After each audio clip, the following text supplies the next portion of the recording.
All right, we are back. Going to hit the 3 tunnel next. I'm going to take this slowly. We're going to talk about each room as we go through it and what the probabilities of enemies that you'll get in each room will be and what you want them to be. And also, before we begin, I want to point out that there are other runners you should check out. If you visit, speedrun.com and go visit Earthbound, you'll find quite a few folks. But the ones that I've seen before that have been particularly useful for me to learn about speedrunning was Ultimo Iches or Ice. He did a Games Done Quick maybe 5 or 6 years ago, and it was commented by Andy Perfect and another person I can't remember. And they explain the run quite well there. And then Andy Perfect himself does have a really good guide independently where he kind of comments on an existing run. So we're in room 1 here. There can be a ghost that appears here, but you're not going to see him until you slowly descend these stairs. So you're going to waste some time going back up to despawn them by exiting and going back to 3. Now, a good rule of thumb is, or I should say, when you enter new rooms, most rooms could have a spawn tile right on top of the door frame that you reappear on, and you can force a green squirrel by turning down as soon as you appear. And so we're going to be doing that each room. In room 2, there's a 20% chance that you'll load an empty room, and that would be ideal. But the next best scenario is fighting 2 zombies. So we're going to go in and out of this door until we find an empty room or 2 zombies. No zombie dogs. Aha! Bad luck on our part.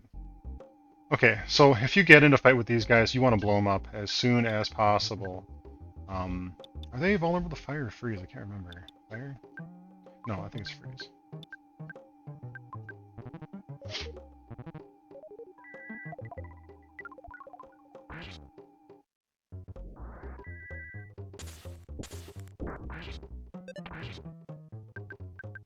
He doesn't have very much health yet, so we're going to attack.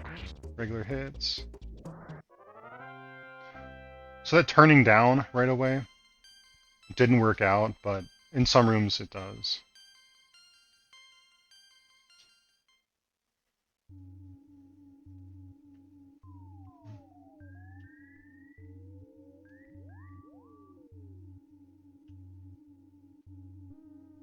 Empty room. Okay, in the next room, immediately face south again. That's pretty much it. Okay, nothing here. Room 4 is kind of like room 2. Oh boy. Don't want that. Yeah, we'll take 2. So when you get two zombies here, what you want to do is have Paula use PSI fire alpha, and then everybody bashes. But you'll split, so I have Ness bash 1, she'll fire the row, and Jess will hit the other one. And ideally, you'll clear them all on turn 1. If there's any cleanup bashes, then we'll do that on turn 2.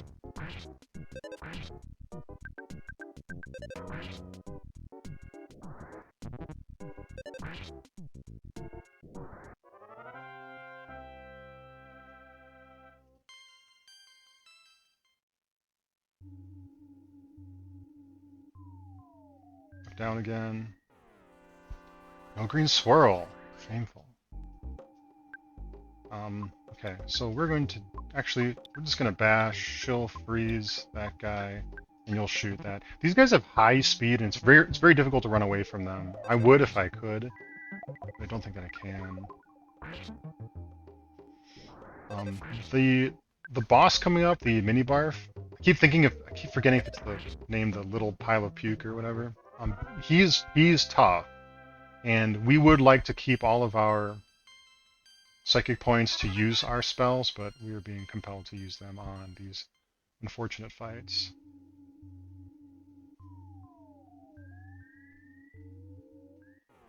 There's our green swirl.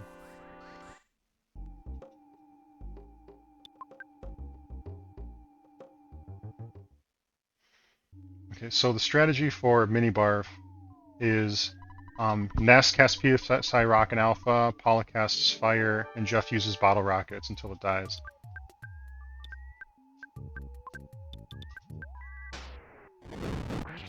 It's got 616 health.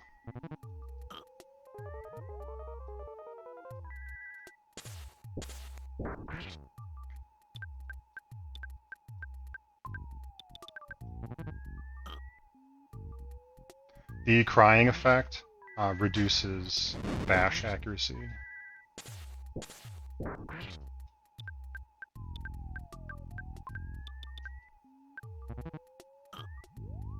He hits pretty hard too, but if you still have a teddy bear, he'll focus that. So Minibarf was pretty nice to me. I'm quite thankful for that.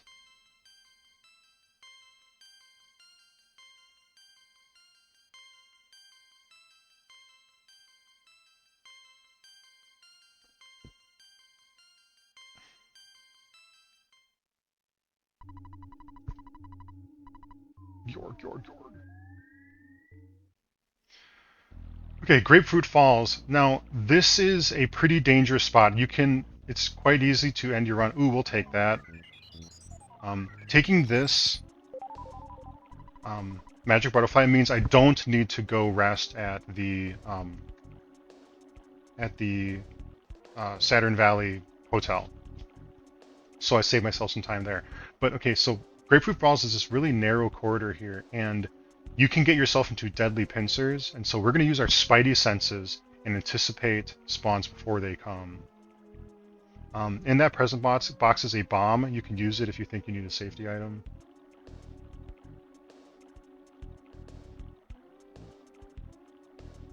I feel lag. Oh, no. Alright.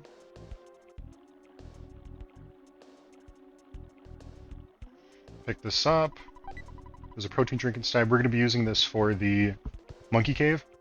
Now, when you see this present, you need it, but when you run up to it, be careful because as you can see, there are enemies spawned up on top there. If you just like run right at it, you can expose yourself to an enemy charging you and initiating a battle that you would have avoided otherwise if you didn't just run right at it, if you despawn them first before opening the present. I didn't do that here, but I think I'm going to be able to get away with it. So let's despawn them.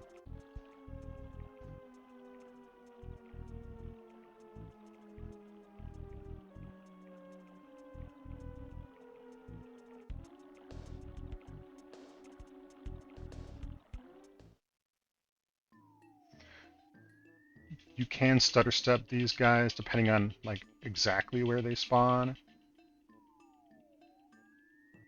Nice.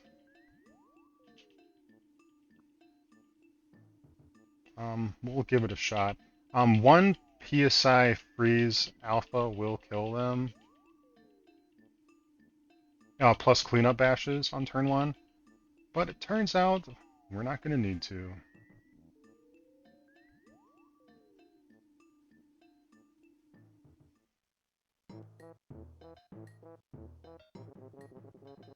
So here we are at Saturn Valley.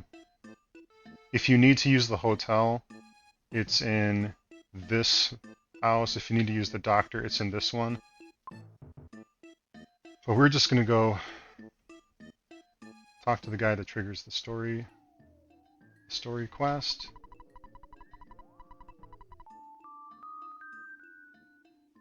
And head back.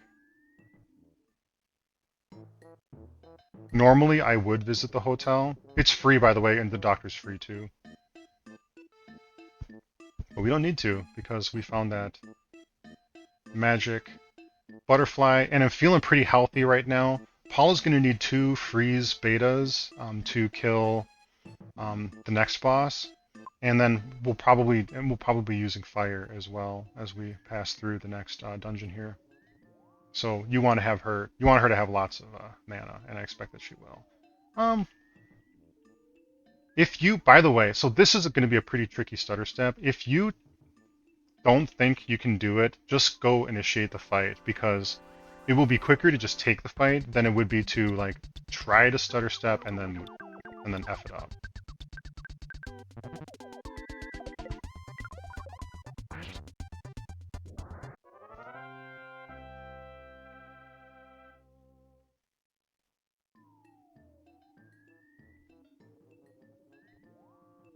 I'm gonna try to despawn him and see if I can get him to appear in a different position.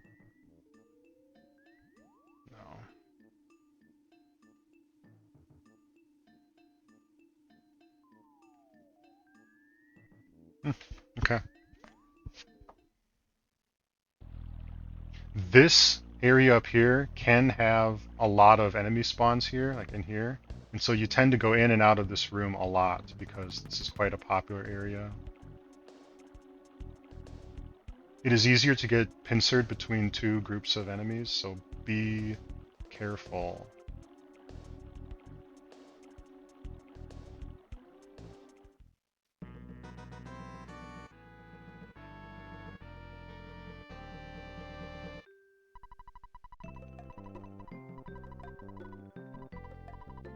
Those violent roaches in the cave there, they all have a 90% spawn rate, and so getting them to despawn is pretty hard. It really is a matter of simply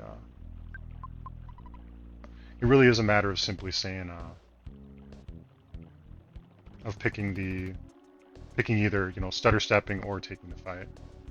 So the password to Belch's base is 3 minutes. This is another bathroom break if you needed one.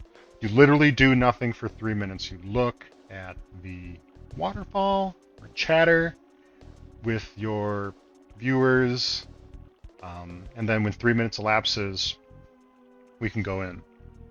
Be careful not to touch your controller in the meantime.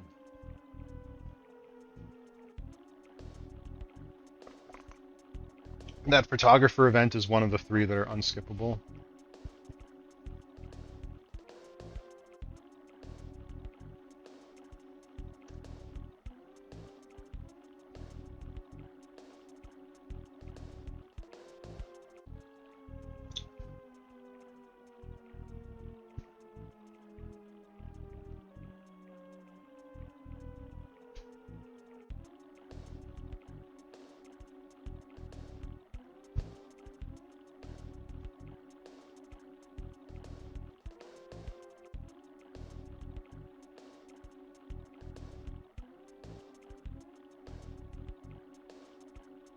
And while we're waiting, I'll just talk about the Master Belch fight.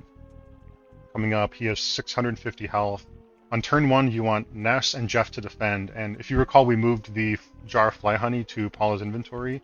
She's going to use it on turn 1, and that's going to basically permanently paralyze Master Belch and make the fight extremely easy. Turn 2, on turn 1, Master Belch always attempts to poison somebody.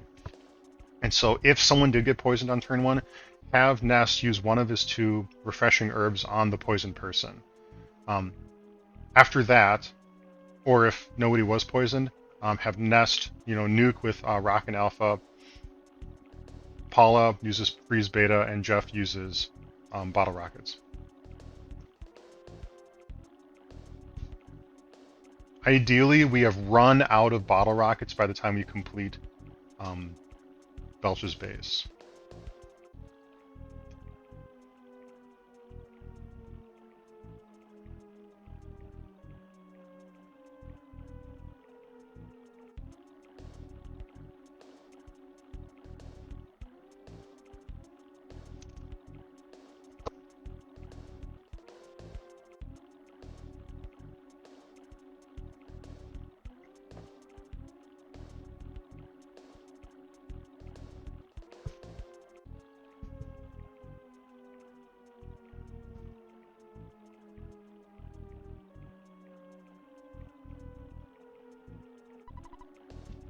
And we go.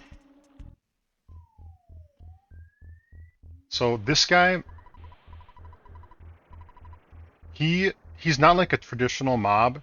He just kind of, but he does run at you, and then when he makes contact with you, he asks that question. Say yes, you've got the fly honey with him, but because he's not like a conventional mob, oh, he's gonna run at me. He can body block you, and so when you come down this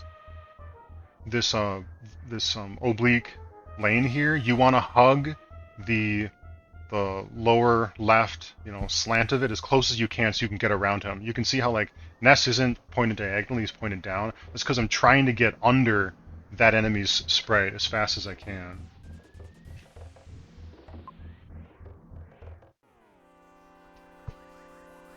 You can take all Foppy fights. If there's just 2 Foppies, I just auto them down. If you get into like a big group of Foppies, like 4 or 6, have Paula do a a fire alpha, which will hit all of them in a row, and then Ness and just do cleanup bashes.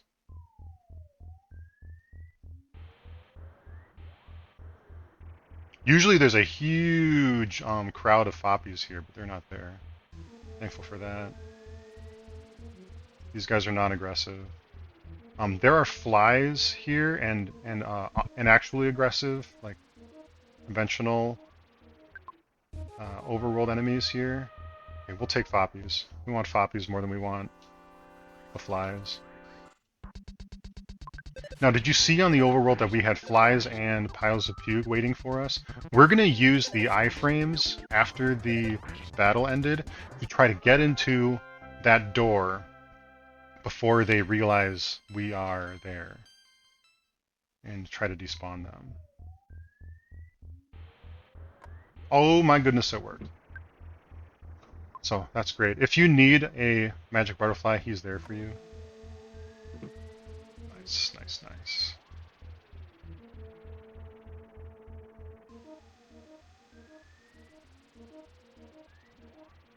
No flies, please.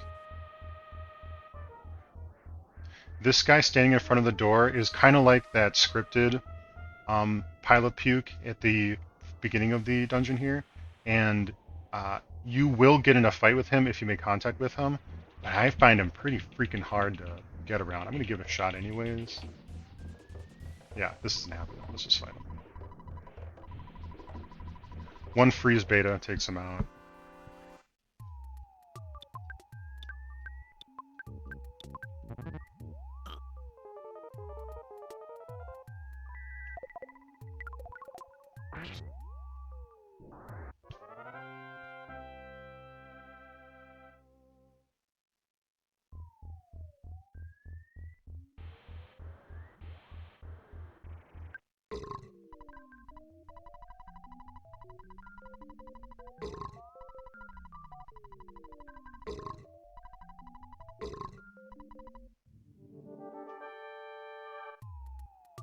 Defend, item, defend.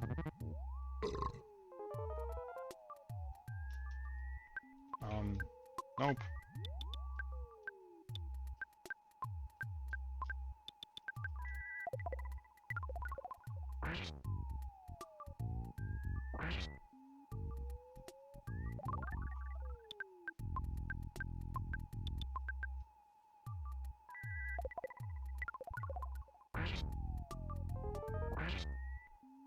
Excellent. Following this, we're not going to go through that exit behind him. We're going to use the exit mouse and leave the dungeon the way we came in. We did go through that. If we did go through that room behind Master Belch, we wouldn't be able to use the exit mouse to get back to Grapefruit Falls. It's a tunnel that takes us back to Saturn Valley, but we're not going back to Saturn Valley in this route. We don't need to. We just want to get back to Threed as fast as possible, and the fastest way to do that is by using the, where is he? Using the exit mouse.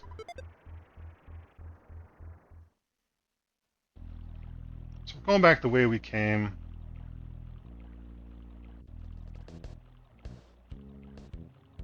Despawning enemies as we go.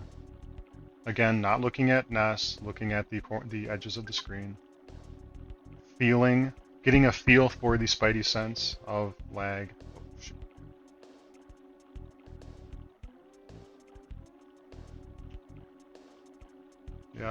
Yep, getting pincered here. I'm just gonna have to take this fight. It's fine, we're pretty healthy. Not happy about it, but we can do it.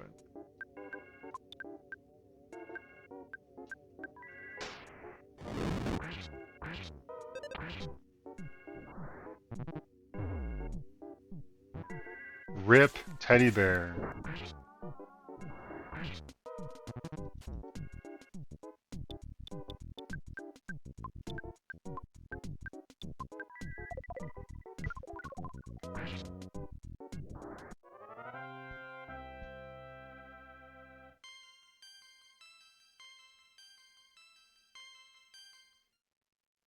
But we've got our other teddy bear. If you haven't picked up the protein drink, that's your last chance to do so.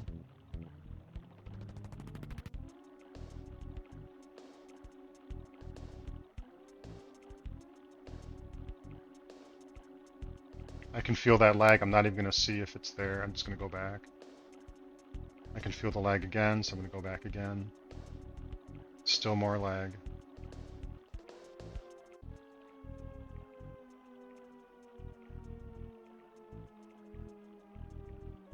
I feel more lag, so I'm headed back. We don't need you, so I'm skipping you. 3 to tunnel is empty of enemies. Spawn tiles are turned off on the way back, so you're just fine to pass through as you please.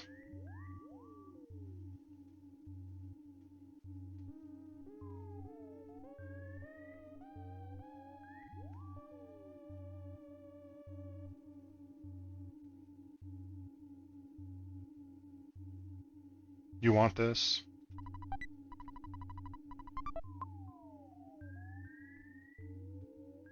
I could have taken it on the way, on the, the first way through the tunnel, but I like to get it on the way back.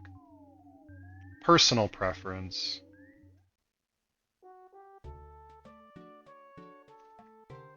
Threed is restored. A beautiful French horn melody song. So we're headed to Dusty Dunes Desert next. We go by bus. You check this bus stop to do it, not the other bus stop.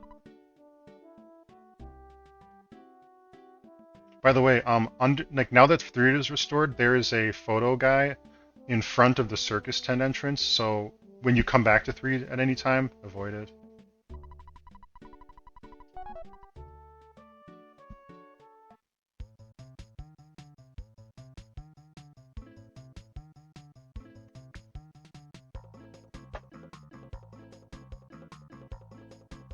I love this song.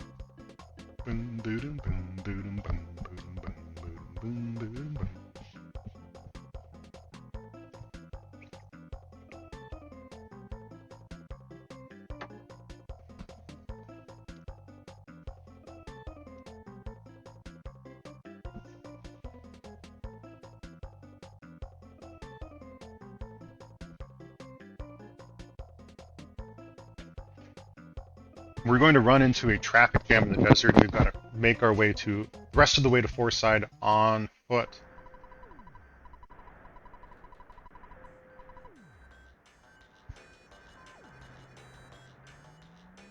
Head this way. We stutter step this mole. This mole has a 100% spawn rate.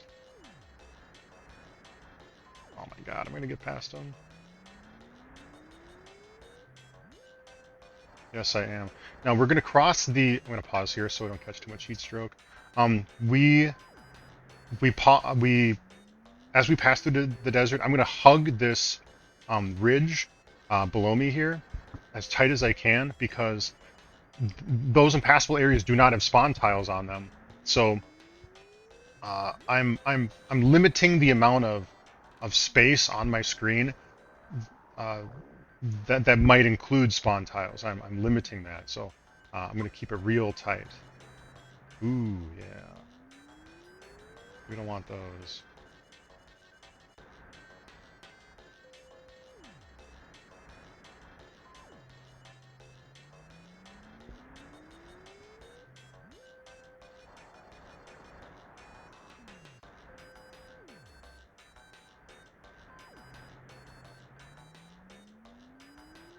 We want this.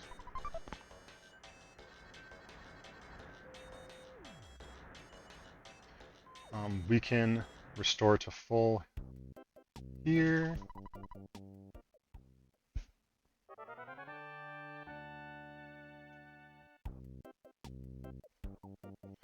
Don't forget to talk to this guy and give him a food item. We're going to use the bread roll that Paula came with.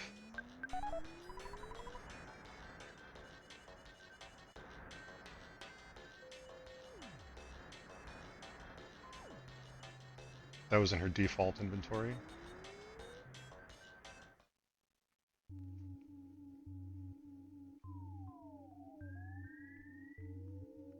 There are lots of magic butterflies in those tunnel areas, so try to avoid them.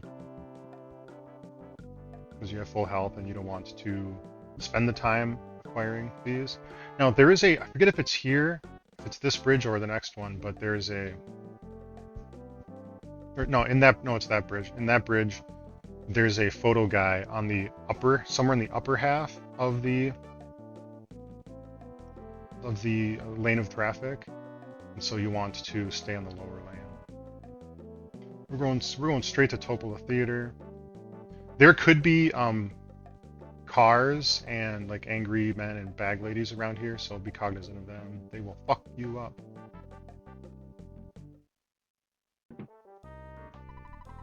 Buy tickets. Give tickets. Now we're not going to actually watch the show. We're only talking to the woman here. Because she triggers the mole cave appearing.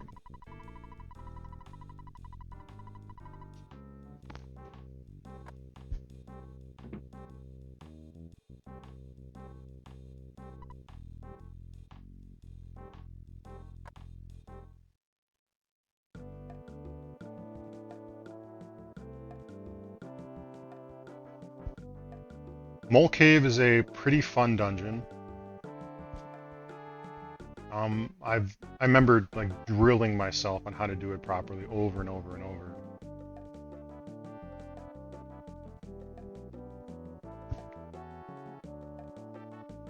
There are 5 bosses. They're all Guardian Diggers. They have 386 health, and when we fight them, the strategy on how you fight them, the way I do this, is dependent upon if you're fighting the first, second, or third, or the fourth or the fifth. So what's going to happen is, well, let me get to it first. Ooh, yeah, we don't want these guys.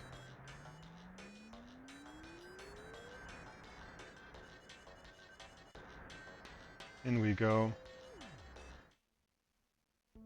So before I begin, I'm going to say, what we're going to do is we're going to go through this zone. It's a labyrinth, but I'm going to do the line of best fit to hit all of the bosses. And then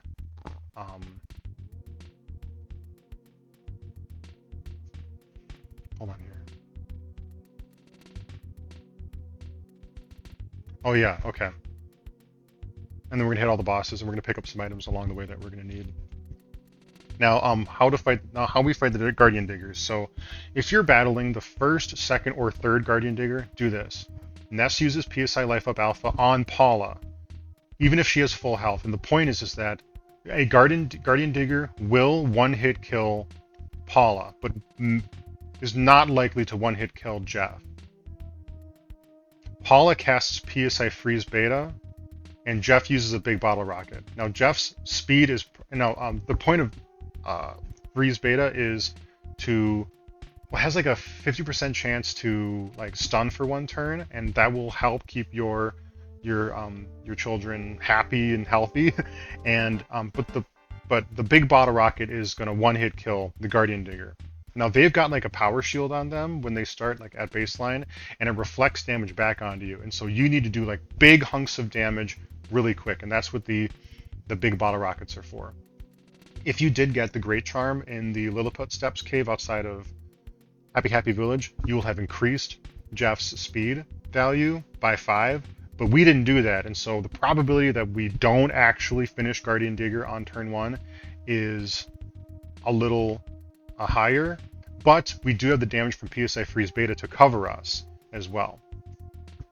So that said, so that's what you do for the first, second, or third Guardian Diggers. For the fourth and the fifth, Jeff uses PSI Life Up Alpha on Paula, or defends, depending on how you're feeling about how the dungeon is going, and PSI uses PSI Freeze Beta twice. Jeff defends. By the time you finish the third Guardian Digger, you're out of big bottle rockets, and so he's useless for the rest of the fight, or rest of the dungeon. Anyways, here we go. Got out of my way, dude.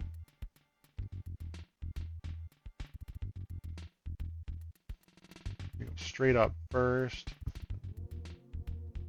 Wow, no spawns. Usually there are venomous snakes around. I'm just gonna walk through this. Now, one thing about the Guardian Diggers is, like, you want them to, they'll come to you, right? And depending on which, I think it's the third Guardian Digger, you want them to come to you, because coming to them may turn a spawn point, a spawn tile that you've already turned off back on.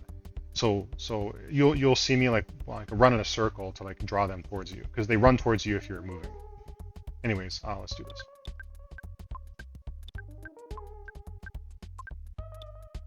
Oh, funny. So I didn't actually hand the big bottle rocket over to Jeff, the one that we got from Dusty Dunes Desert. So we're gonna use the 4 or 5 mole trick on this one. So he'll do freeze and he'll defend. Okay. Mortal damage to the teddy bear. That's good enough for me. Excellent. Okay. So now that he's frozen, I'm not worried about any damage coming on in turn 2.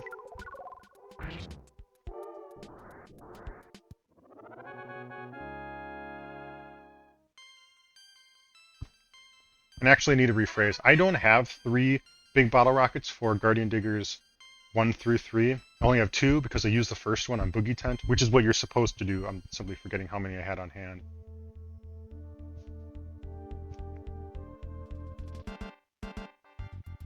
So we'll make Jeff do that for moles 2 and 3 instead.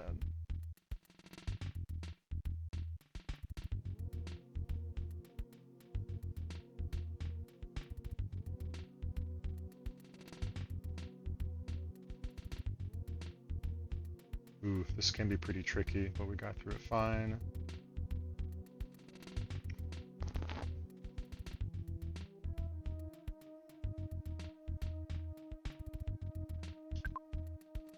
Oof, that's not so good. We're a little pincered here. Do not want to take this fight. This isn't good. I'm going to go right at him.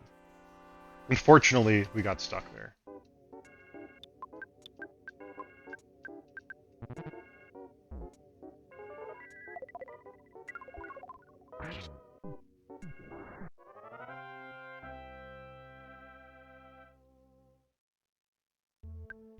That second refreshing herb is just for what just happened. If you run into a bit of bad luck in Mole Cave, and someone does get poisoned,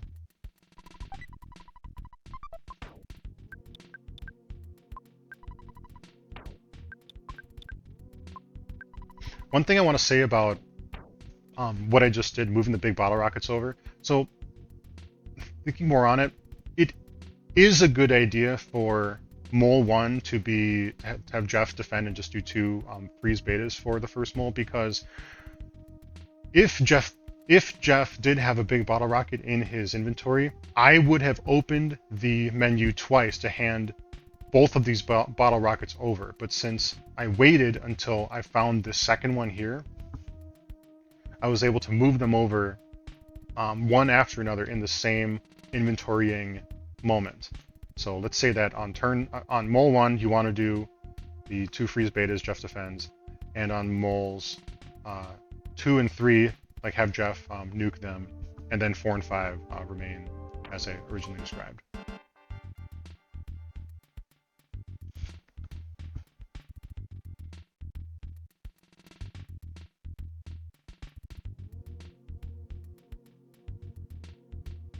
Again, not looking at nests, I'm looking at the edges of the screen, anticipating enemy sprites.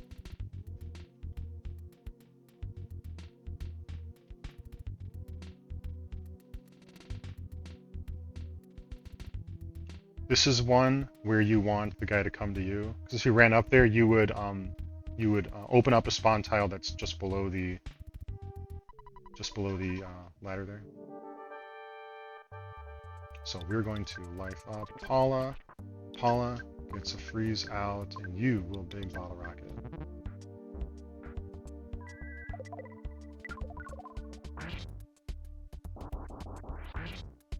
Excellent. So what's nice is that I was able to conserve the 5 PP from Ness's life up there.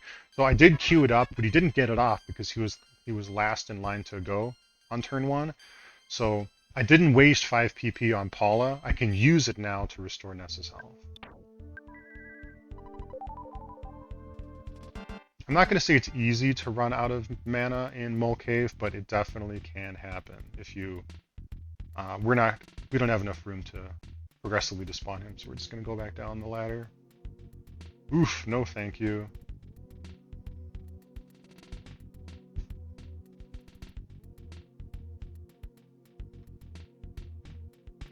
I'm not going to chance it.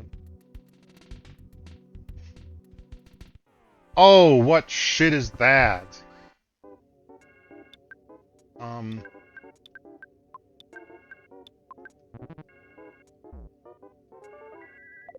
Not good.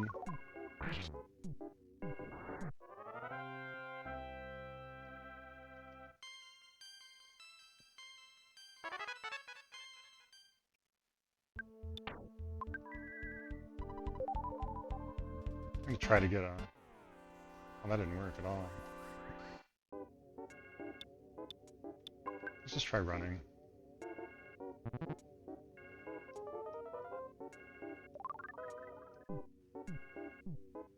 Okay. We can't let Jeff die before he gets his last bottle rocket off, so we have to take this. Oh my god, it didn't despawn. Okay, we're gonna have to take this head on. I'm getting into too many fights here. I would prefer to not get into any fights, but unlucky.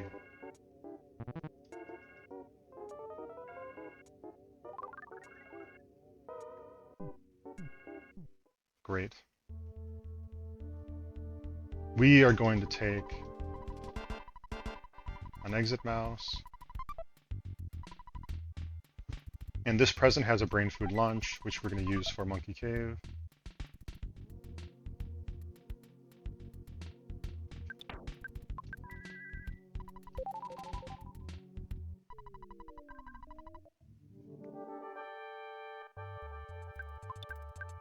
Oh.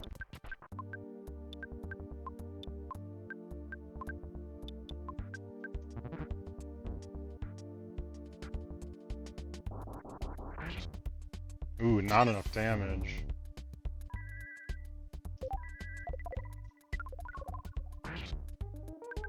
Hmm.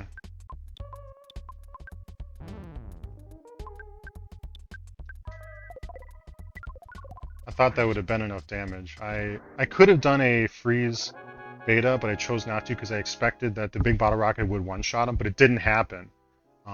However, Jeff did get that final big bottle rocket off, and so his usefulness for this dungeon is kind of over. I don't particularly want him to die, but he did. Now, if you're in a real desperate spot, over in this area is a present that has a secret herb, which has a probability to give a revive. But there's going to be enemies that have spawned behind you on your return, and so I don't need Jeff anymore for this fight, and so I'm going to skip it. But if you're feeling desperate, you can go seek it out.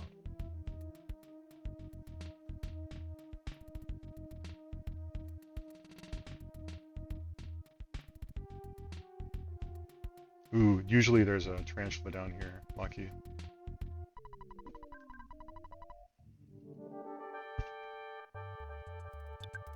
Nope. Jesus.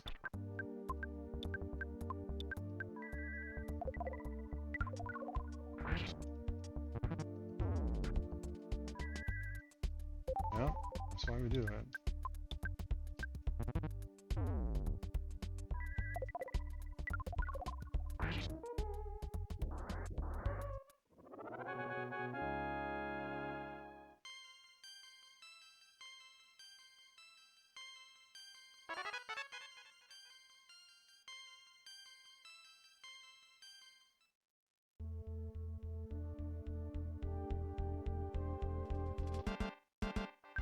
So we aren't able to do the strat that we would have liked to do for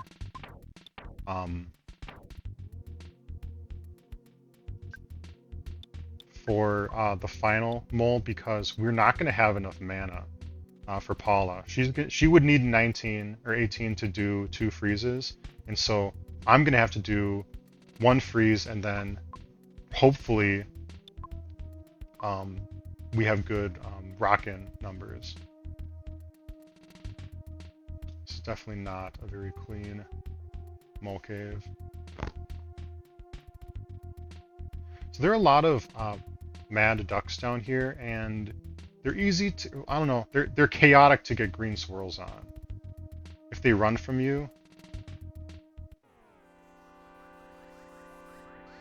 you can get a back attack, and then we run away.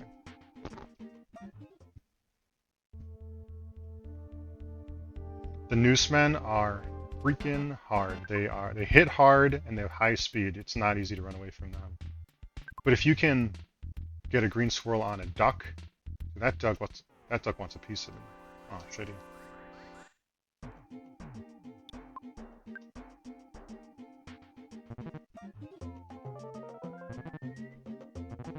No, it's taking my PP. No, I'm gonna need it. Oh my god.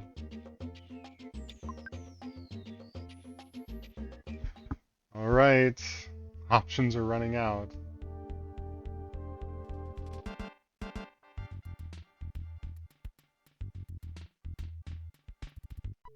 Pray for me. We have no choice but to go hard on this guy.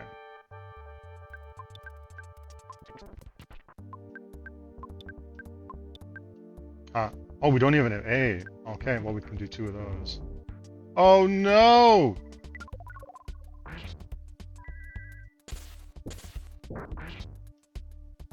Not looking good. Yeah. I don't think this is gonna cut it. Yeah, exactly. We fail. So that would be a run-ender. For sure. For sure, because we spawn back here. Not so good. But we're going to try that again.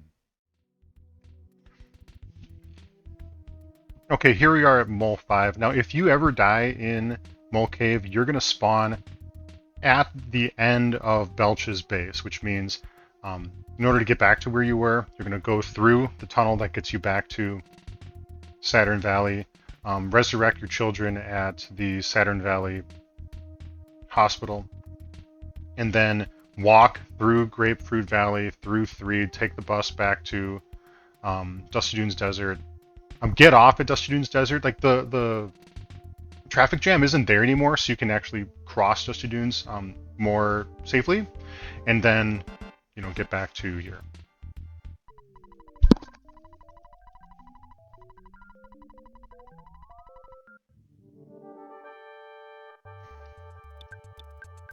No PP. Okay, so we're just going to defend.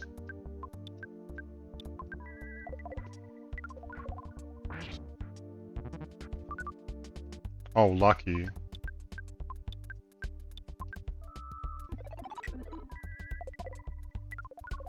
If that hit connected, I don't have a heal queued up for Paula, and we probably have another game over because we don't have enough firepower to actually take him down. I should also point out that if you can do a safety save in front of in advance of doing this dungeon, but don't do it at the shack right next to Mole Cave.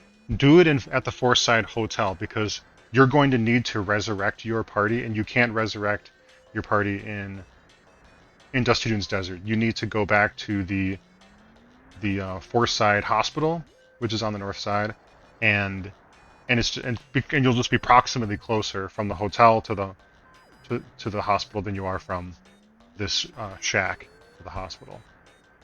I think it's the farther present.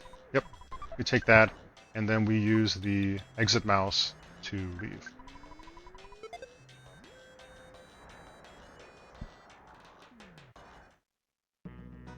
Another unavoidable bow guy.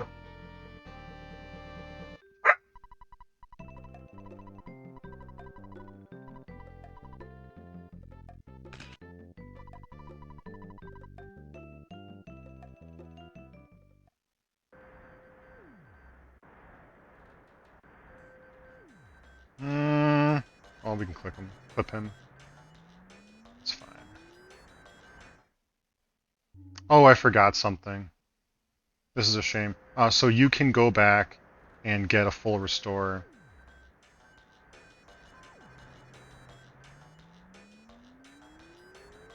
Over here. Oh, you have to talk to this dude. And you can get a full restore here.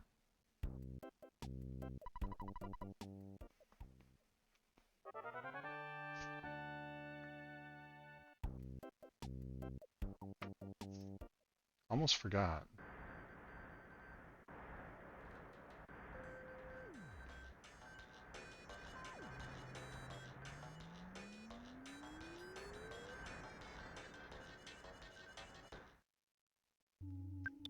If someone has heat stroke, healing beta will clear that.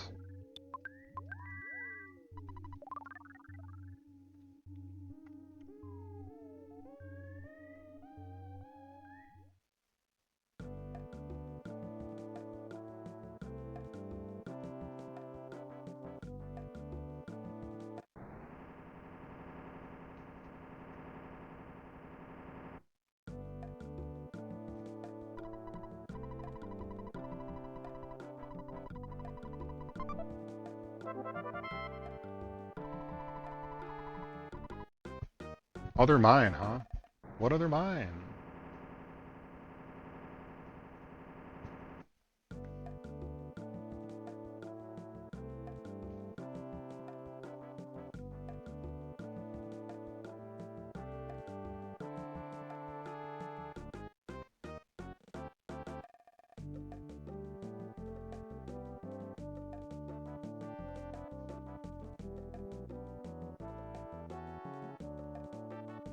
I feel lag. Yep, there's an enemy over there.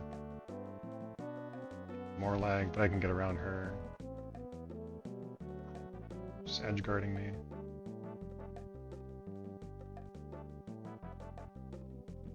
Oh, I died. Hopefully I have enough money for the tickets. That would be embarrassing if I didn't. Excellent.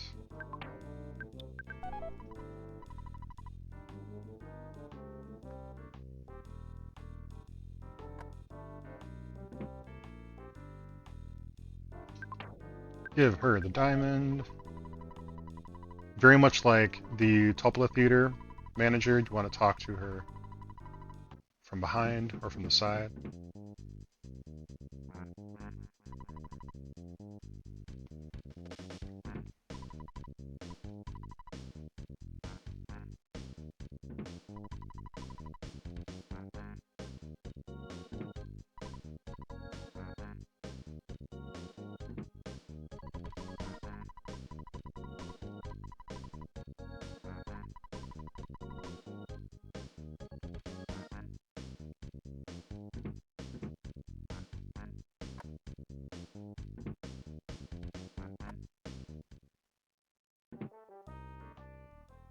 We're going to watch another show. This one is a little faster than the other one.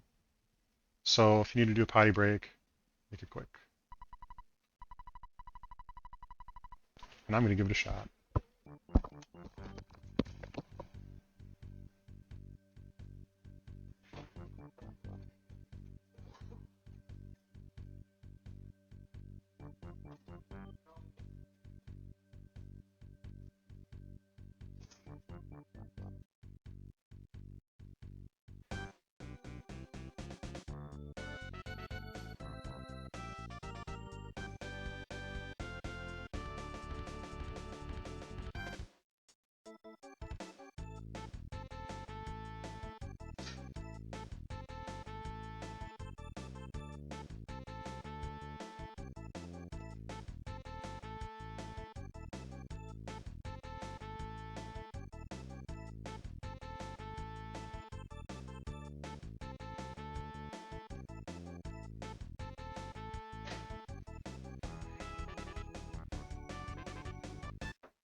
Just in time.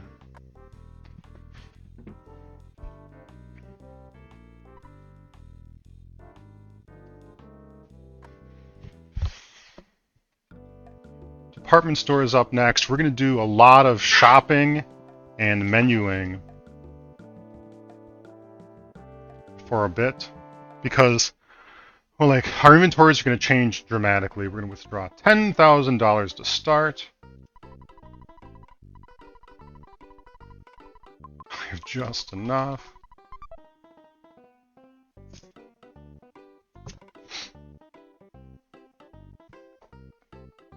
And in here is a weapons dealer, an arms dealer. We're going to stock up on his super bombs and big bottle rockets. So firstly, we're going to drop. So I'm going to tell you about what I'm going to do right now, and then I'm going to demonstrate it because it's a lot of menuing, and I'm not able to talk about it and do all of this menuing around at the same time. So firstly, drop all hamburgers, croissants, refreshing herbs from all inventories. Drop the Sandlot bat from Ness's inventory. Drop Paula's cheap bracelet. Drop Paula's Holmes hat. Drop any normal bottle rockets if you still have any from Jeff. Drop Jeff's Holmes hat and his weapon. And by the end of this inventory phase, Ness should hold on here. By the end of this inventory phase, you're going to have sold the platinum band we just picked up from the fifth mole.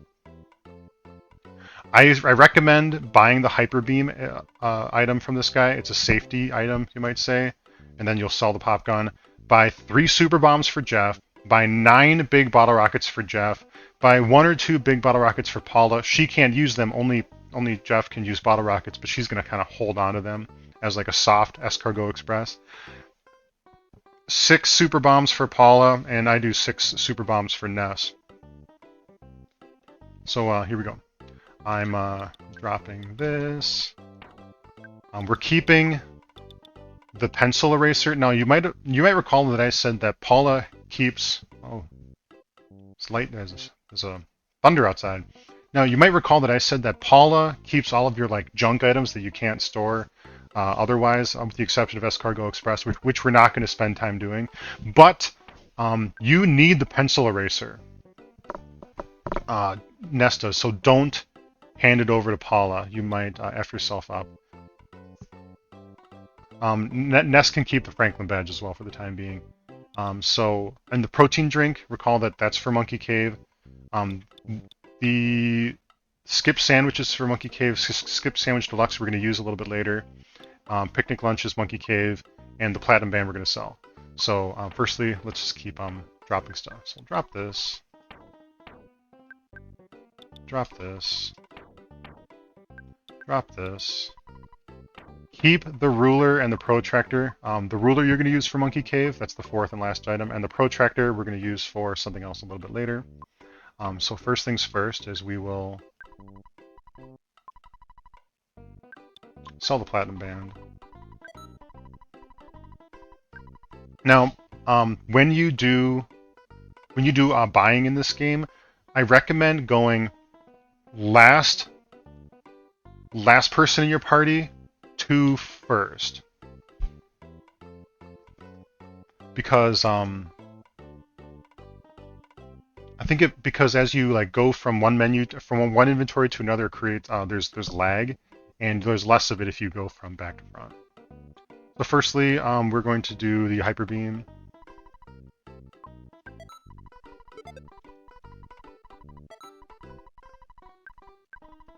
Next, what did I say? 3 super bombs for Jeff.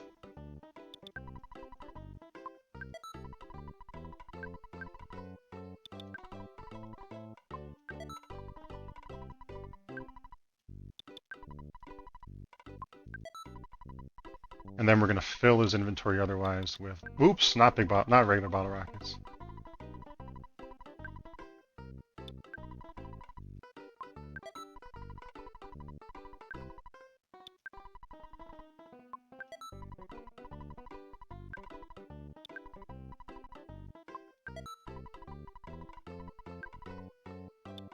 If you still have the Great Charm, that speed item for Jeff, you can hang on to the. You can not drop it in this phase, because you'll probably want that speed since you went through the trouble of picking it up. You should try to leverage. Oops. Yeah. Talking while doing all this is effing me up.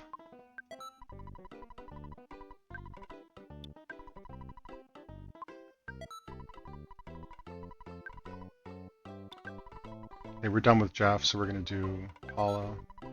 Oh, I should have just done Paula there. And then, what did I say? 6 super bombs for Paula.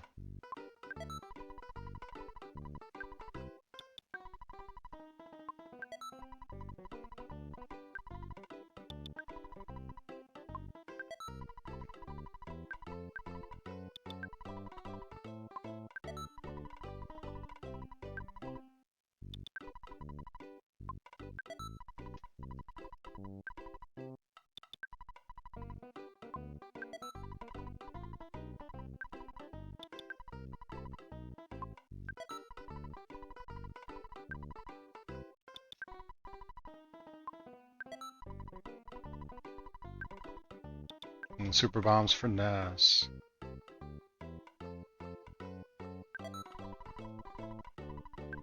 I might have said 5, or I might have said 6 super bombs for Ness, but he's only got 5 inventory spots now, so we'll use 5.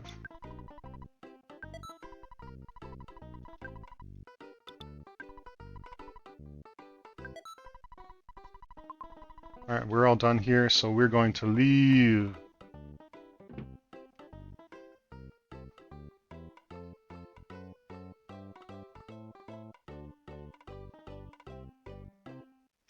Once you pass the phone, or you may want to safety save here if you choose to, because we're going to go into a new soft dungeon.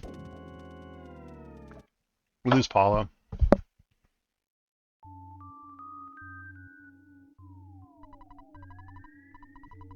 I'm not going to safety save though. So here, there's going to be present boxes, and we're going to skillfully like go around them by exploiting the fact that they can't, once they're in motion while they're sliding across the screen, they can't turn, and so we're going to like go around them cleverly. Floor 2 always has like usually 2, or most of the time has just 2 present boxes that you kind of move around.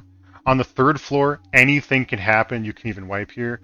You'll be fighting mystical records and electric guitars. Oh. Okay, that was easy. We use super bomb. Oh, lucky me. We use super bombs to kill the mystical records. They usually come in pairs of 2. Oh, let's see if I can get around them. No. Green swirl, lucky me. Okay, so hypothetically, let's say this wasn't a green swirl. You'll be using Ness will use 1 super bomb on one.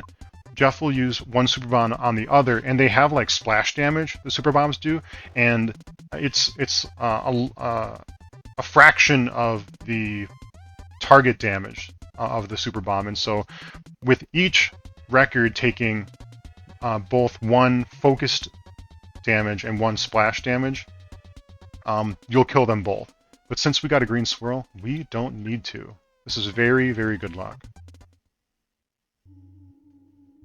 I like to go down here. Yeah, this is very smooth department store.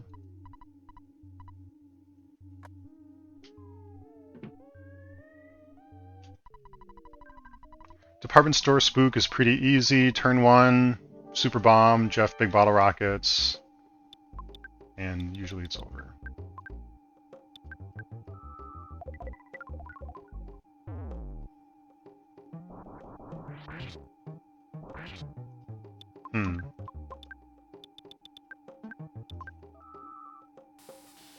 Well, I try to get Jeff alive before, or try to finish inputting finish inputting directions and or button inputs to wrap up the turn, so that maybe Ness has a chance to throw the super bomb before the department store spook can get a turn in. But that didn't happen, so that was unlucky.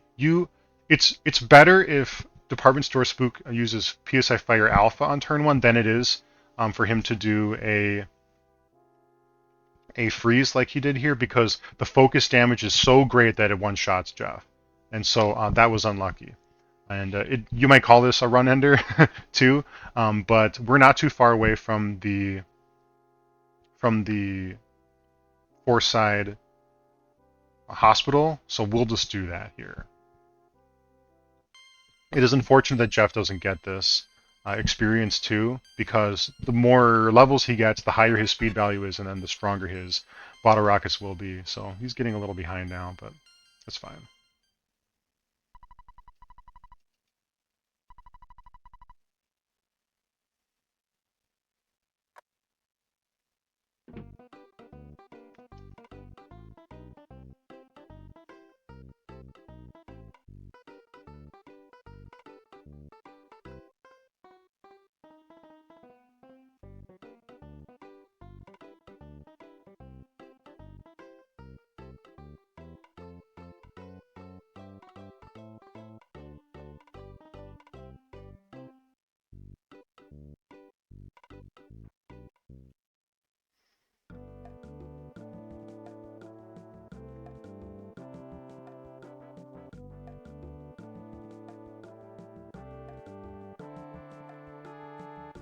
Hospital's just up the street.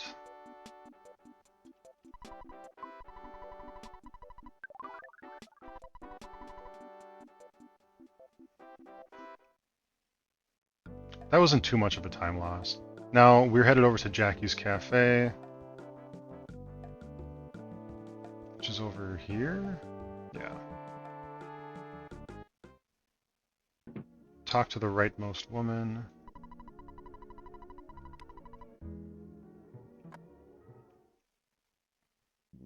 Talk to the rightmost man. You give him the protractor, not the ruler.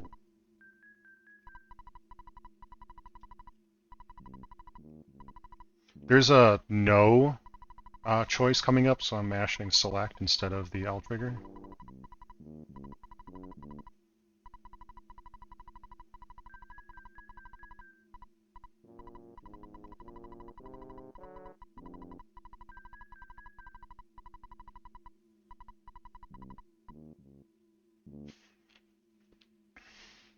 All these NPCs start moving around wildly, like randomly, and so they're like a bunch of linebackers trying to keep you from getting to where you need to go.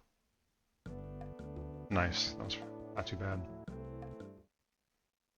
So we're gonna enter Moonside pretty quickly here, but before I do, I want to point out that I'm gonna get in there. The first room of Moonside, there's probably going to be an enemy on the left side of the screen here. And if it moves left first, you can walk past them. But if it moves right, you're forced to go into a battle. It'll be a robo pump. Robo pumps you just bottle rocket. Oh, wrong dude. There we go.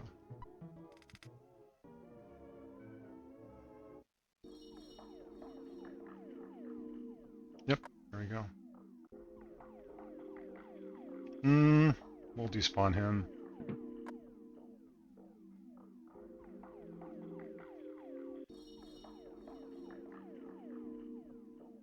Talk to this dude.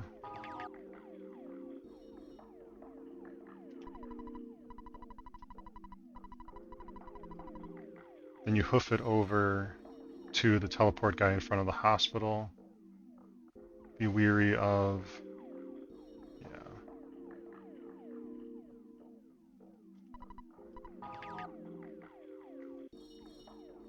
Over here is a Night Pendant. You want Ness to equip it. Its body. Night Pendant resists Flash, and Flash can do an it resists...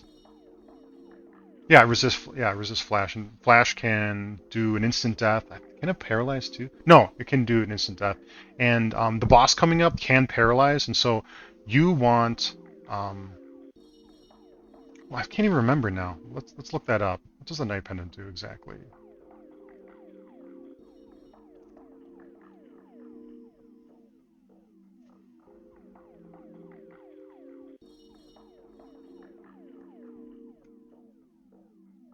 Yeah, it resists flash. For some reason, I thought it resists paralyze, but it doesn't.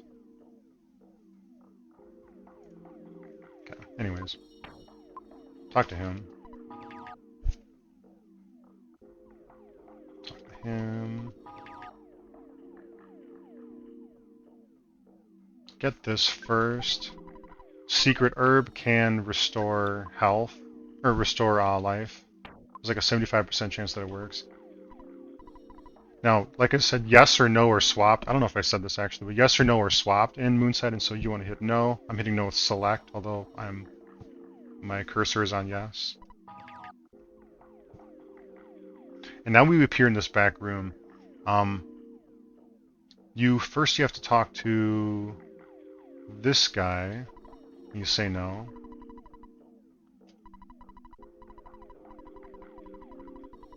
And he teleports you out of this room. Now, tricky thing here. So when we talk to that shadow guy, he's going to kind of follow us throughout the rest of the zone. And he's going to speak occasionally, and it's going to bring up a text box, and it's going to print text, which slows us down, right? You can avoid that by going straight in this room by going straight down, over, and out the door. Now, but there's a trick to that. So if you do what I just did, avoiding the trigger for the Shadow Man conversations, and then if you die in Moonside, when you respawn, Moonside, the map is completely black. And it's going to be up to you to navigate the rest of Moonside, like basically with a blindfold over your eyes.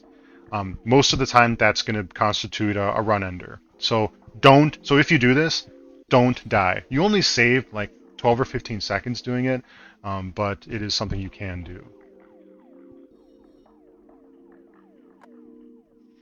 After this, we're going to go back to the first teleport man we first spoke to. Not this guy, not that guy, this one.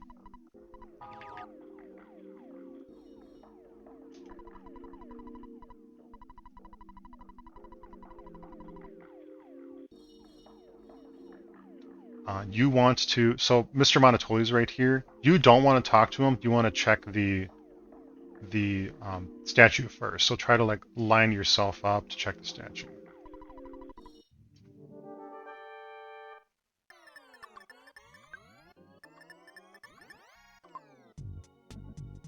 One moment here. Oh, water. Evil Mani Mani's got 860 health. The strategy is, well, if Mani Mani paralyzes Jeff, use the secret herb on him, because you're going to need him to be unparalyzed.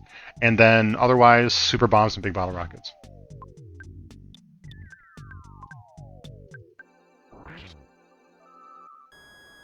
Yeah, we're going to be fine.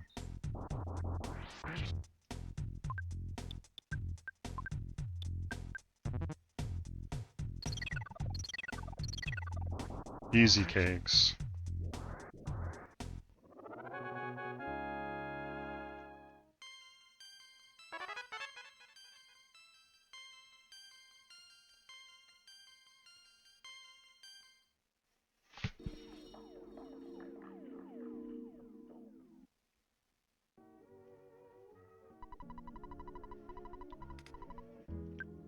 So now that we're out of Moonside, if one of your party members is paralyzed, secret herb them, because if you can't use, excuse me, you're gonna need to use the pencil eraser pretty soon, and you can't use the pencil eraser if both members are paralyzed, or if one member is dead and the other is paralyzed. You can remove paralysis with the secret herb here, or you can visit the healer in the Forestside Hospital. Also, you're gonna want, not for Monkey Cave, but for after, you're gonna want to make sure that Ness has 2 super bombs, and so too does Jeff. We didn't use any super bombs with Jeff yet, so we're in a good spot there.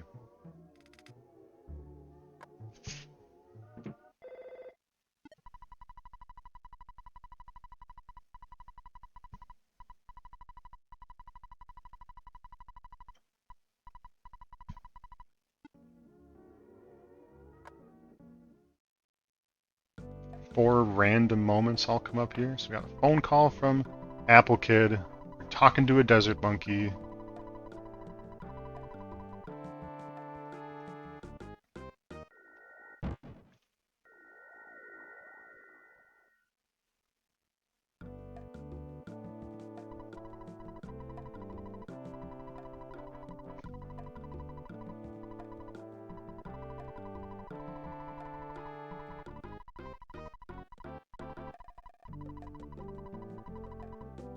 He compels us to go to Monkey Cave. And she says she's looking for trout-flavored yogurt, which is what we're going to get at Monkey Cave.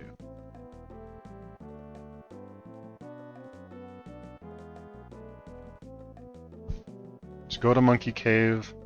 It's that hole kind of by that 100% spawn rate mole is at, which is for which we can take the bus.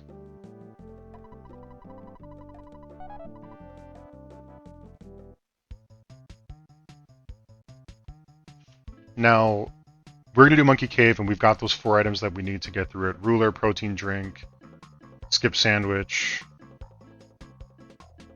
What was the other one? Brain food lunch.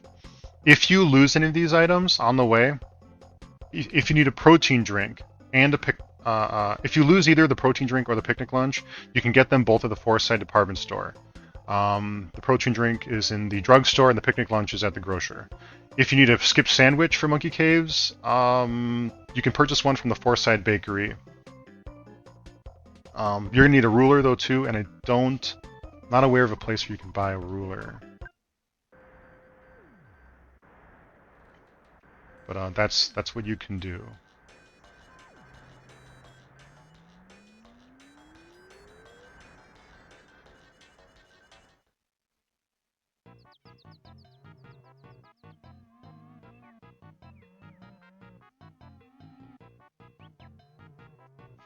So about opening monkey doors is, once you give them their item, they'll move out of the way, or I should say they like walk around randomly out of the way.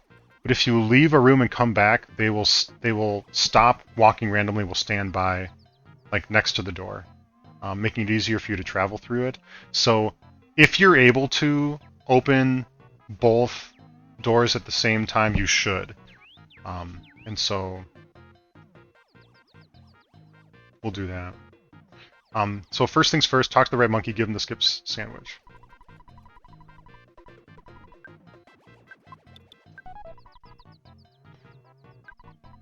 Give him the picnic lunch.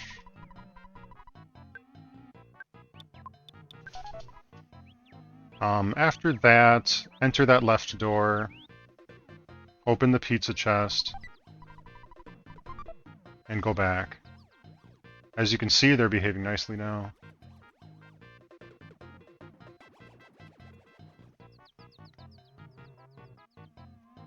Give him the protein drink, which is here. Give him the pizza.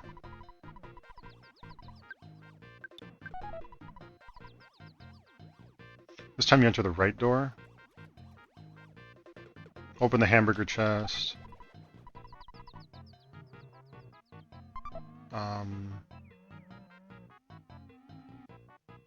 No, I'm doing this wrong. Excuse me. I should have gone back.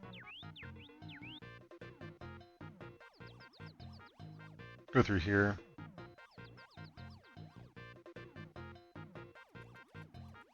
Left monkey wants a ruler. Excuse me. No, I got this wrong. Wants a hamburger. Forgetting about the ruler. Regardless, we need this for a boss way later in the game.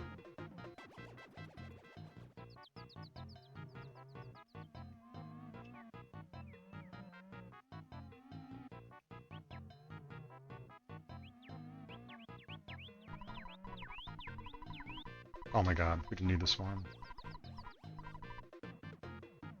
You want the ruler.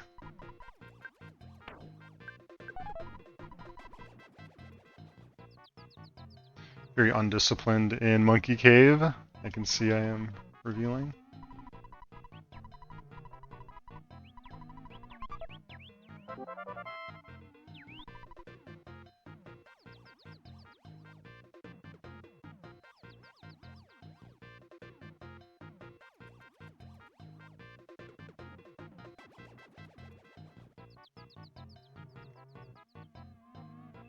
Oh, yeah, see, I'm accidentally going to kite him into the door frame which I want to get through. Maybe I can get... yeah, nice.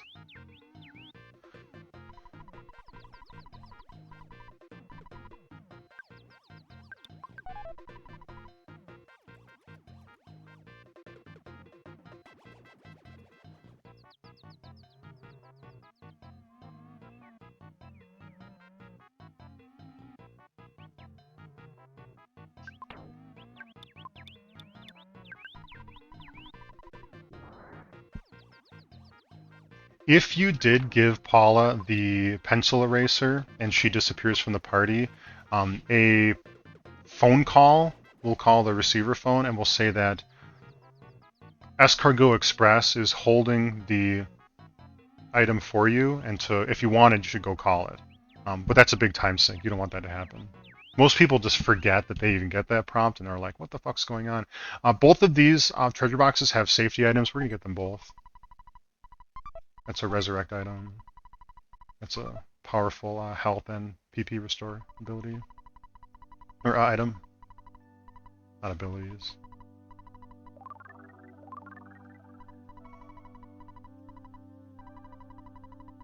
We say yes when he asks us a question.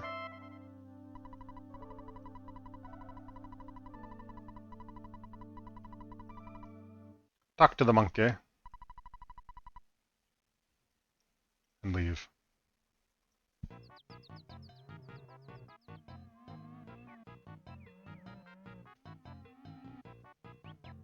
There's another safety item in Monkey Cave worth mentioning. To make the Kraken battle fight easier later on, you can find a flame pendant in this dungeon. It's not that far out of the way. It's about a minute. Take about a minute off your time to pick it, but I usually don't have problems with Kraken, so I'm not going to go find it.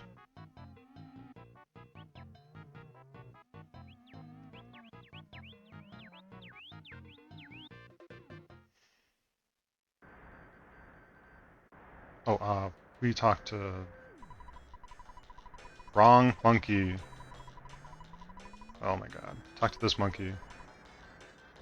Still gotta stutter this guy.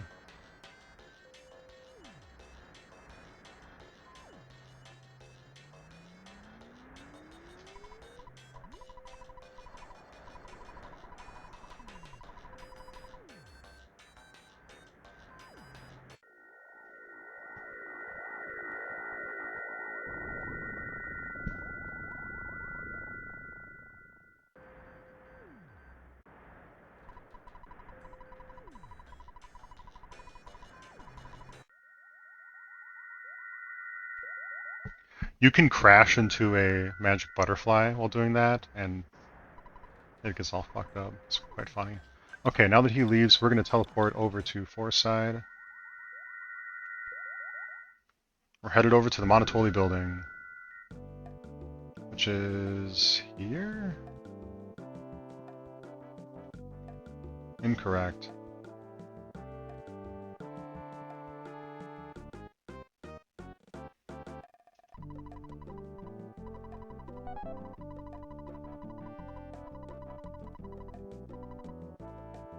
Be sure to talk to her first. Give her the yogurt dispenser.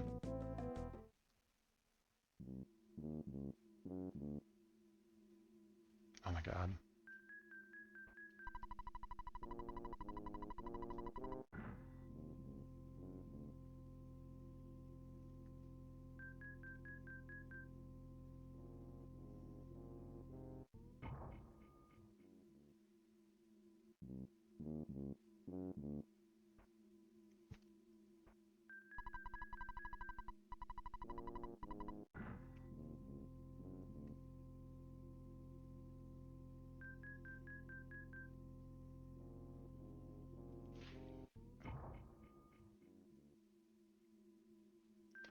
Alright, this next segment is quite fun. So what's going to happen is we're going to eat this Skip Sandwich Deluxe here. And we're doing it because there are robots patrolling in the rooms ahead of here.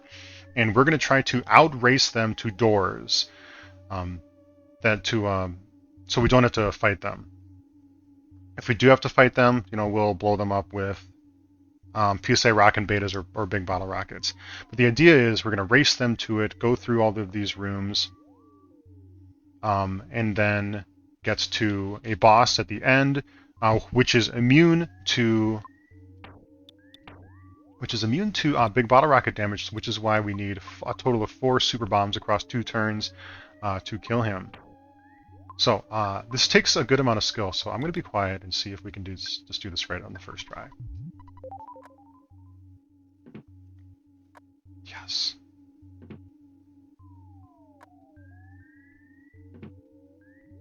Okay, that was bad luck. We need to get through that door, and he just ended up pathing right towards it. Avoiding that first robot is a huge success, though.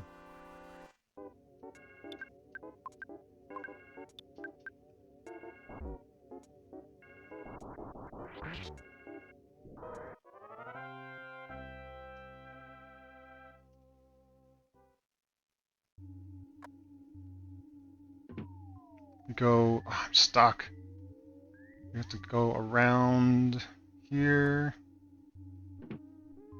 And this next room is crucial for hugging the closest wall going in this direction. Because now that we're out of move speed, that's really the only way we're going to avoid this last guy. So let's get it right the first time. Oh, shoot. Okay. Try that again. Damn. Yes. I've already checked that we've got at least 2 super bombs per each character, so we're in a good spot here. 2 funny things about this fight is where is it? When you deal all of its when you deal enough damage to kill it, a script appears, which typically happens, and then it rewards you experience. But if you deal the exact amount of health that it has, here's the script. If you deal the exact amount of health that it has, which is 962, you will get the experience that you get from the script, and the experience by killing it conventionally. Funny thing though, it also eats a bologna sandwich, which says its health is restored, but it actually doesn't restore health. It's just trolling you. Don't need to talk to anybody. Pay special note to this. Okay, so you can soft lock yourself right now. When you enter this room, move forward a little bit such that Mr. Monotoli walks backwards. It is possible to get to him and talk to him before he walks backwards. If that happens, you're going to soft lock. You're probably going to soft lock yourself. So be patient and let him like stroll backwards. Yeah. Talk to him.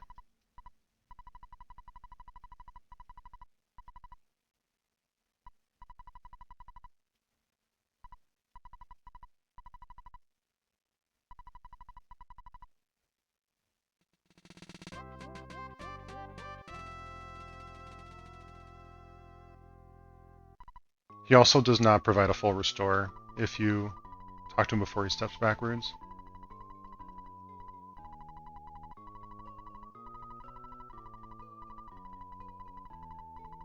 hit no when he asks you a question here.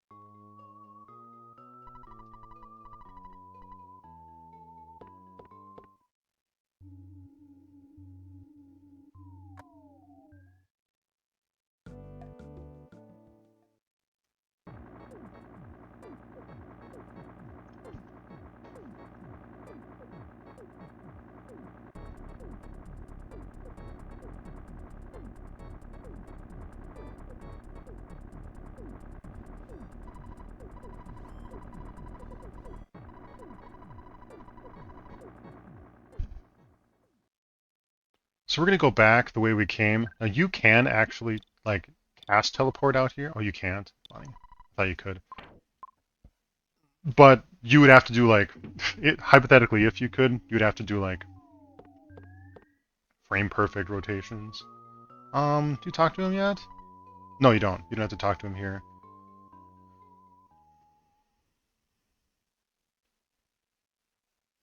One thing I should have said about Teleport Alpha before, once we got it, is that you can use it for all kinds of things. You can use it to advance through areas that are dense with monsters. Now, while you're channeling Teleport Alpha, the enemy sprites stop moving. But if you're just trying to get past them, you better crash into something before the teleport channel completes, and then you actually go to whatever destination you selected. We'll be using that in certain areas.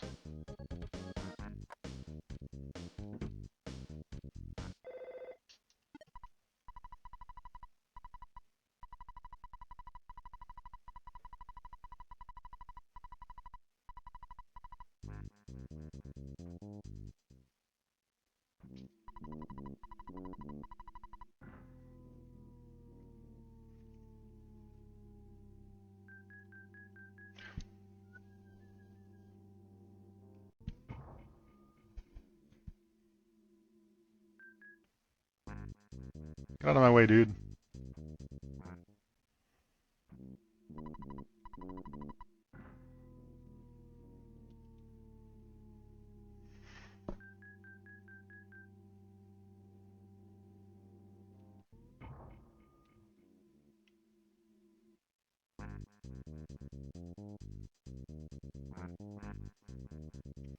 You don't need to talk to anybody before you get into the... Or you don't need to talk to that dude before you get into the car. We're headed to Threed. Potty break.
So we're gonna head back to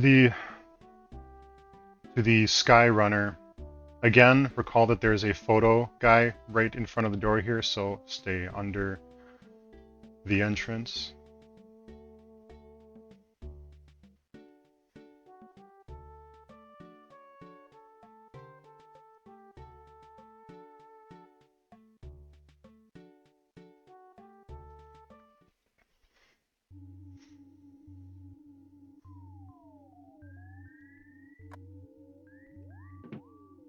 If Jeff is paralyzed, he cannot fix the Skyrunner.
What happens next is we're going to go to Winters and we're going to fight another Sanctuary boss. This one's called Shroom. He's got 1700 health, and the strategy is this. So on turn 1, Shroom will always go first, and he will mushroomize a party member. And mushroomize is like a confusion, which means there will be a probability that your character will deal whatever damage that you queued up on that turn to the party member. So what I recommend is, if Ness or Paula is mushroomined, they defend for the rest of the fight. But if Jeff is mushroomized, still be launching bottle rockets, because a 1700 health is a lot of damage to go through, and you need to be just unloading. You have to take the risk. There's a safety save phone right there if you want one, but I'm not going to do it. If you happen to be low on health, I don't expect you'll be, because Monotoli gives you one. You can restore health there. But that's kind of the plan. So on turn 2, like I said, if they're mushroomized, they'll defend. But if Ness is not mushroomized, he'll cast PSA Rock and Beta. If Paula is not mushroomized, she'll cast PSA Freeze Beta. And don't forget that Paula is holding on to big bottle rockets for Jeff, so we're going to pass them over now. I think there was just 2, right? Yeah, we did 2. Okay.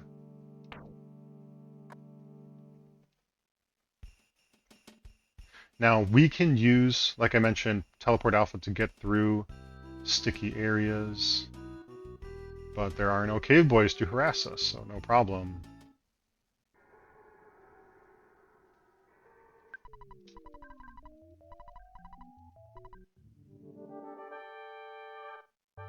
So we're gonna go hard for turn 1. Nice. That's a good outcome. That's a good outcome.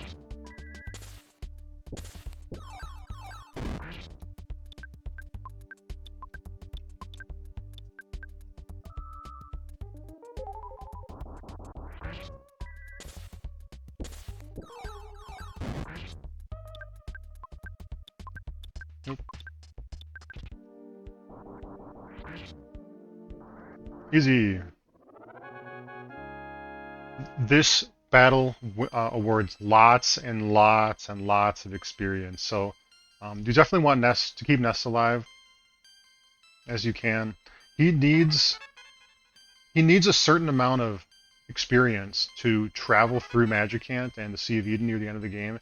And this is one of those moments where like he really, really, really does need the experience.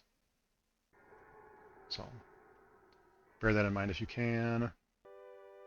We get the 4th melody. Now, if you played a casual game of Earthbound, you know that there are eight melodies from 8 sanctuaries, 8 sanctuary bosses, but we're not going to do them in order because we don't need to for the route. We're gonna do them in the order of 1. This is 4. 1, 4, 7, 5, 6, 2, 3.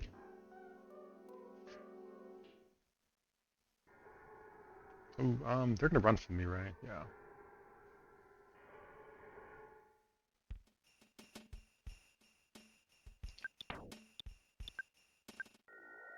Oops, not so good. Well, we might get a green swirl out of it. Yeah, fine.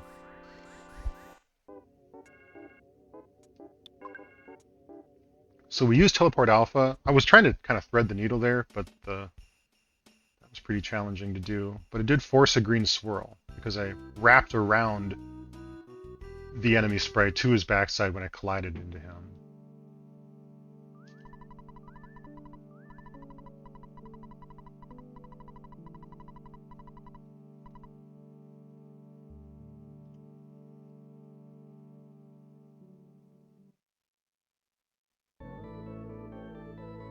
So we're headed to Summers now. It's like this French Riviera town. But the Skyrunner segment is pretty short, so don't slip away for a bathroom break here.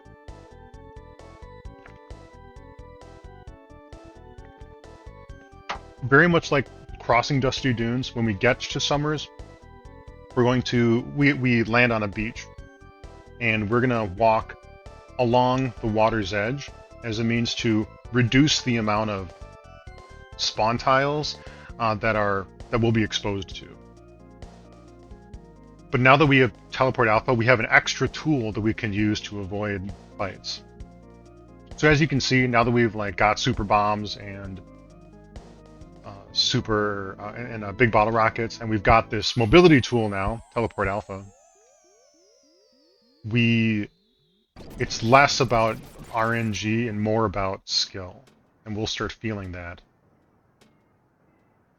here.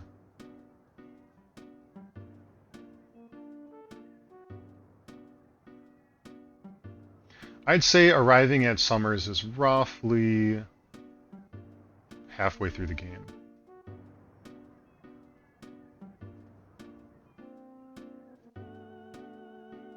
There's a spawn tile over by that guy. It's around here somewhere. I forget exactly. We need to go to this Oop, that's not it. The Rastafarian's house. There we go. Gives us a phone number.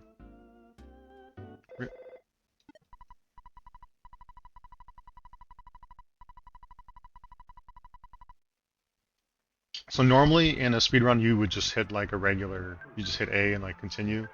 But because we're having fun here, we are going to do the Hero with 1,000 Potions. I'm going to take the time to spell that out. If you didn't already know, I and my friend Nate. Where's space? Is there a space? Are hosts for a gaming podcast called Hero with 1,000 Potions.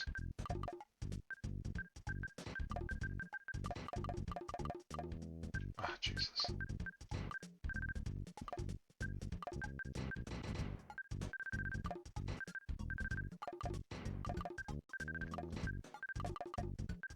Soft ad for that here.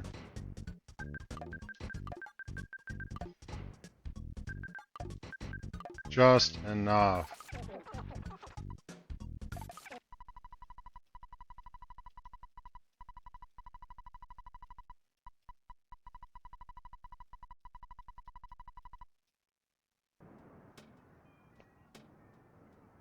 So in the shop here, we're going to call the Stoic Club. And that's Dad. Jeez Louise. Bad form.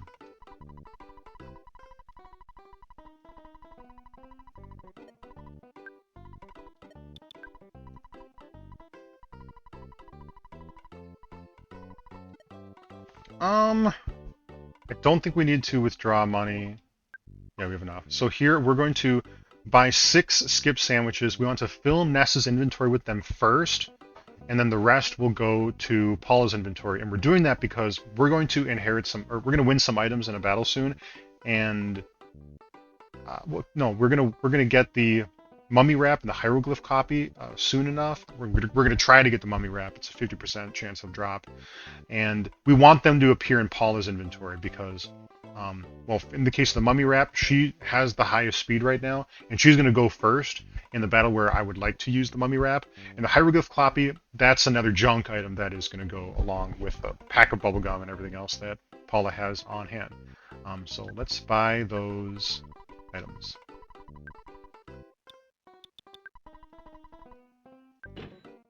So it looks like we'll have 4 on Ness and 1 on Paula.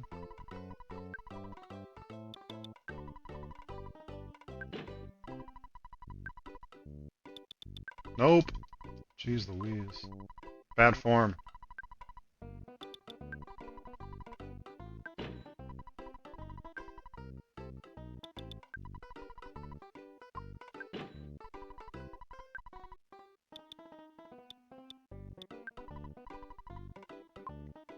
I don't want... Man, I think I bought too many super bombs. Because now her inventory is full.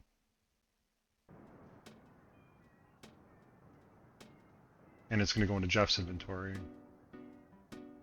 That's fine. There could be hostile signs, like street signs and taxis here. So, yep, here we go. Oh, I hit I hit a sign. Maybe we'll get a green swirl. Yep, nice. I didn't see that guy there.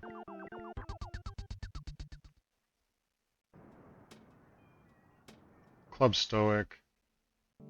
Go straight to the corpulent gentleman.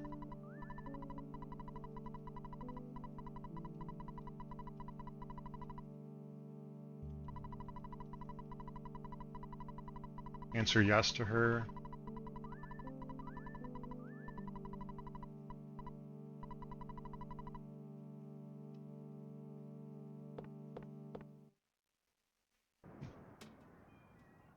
Continue to be aware of hostiles as you travel.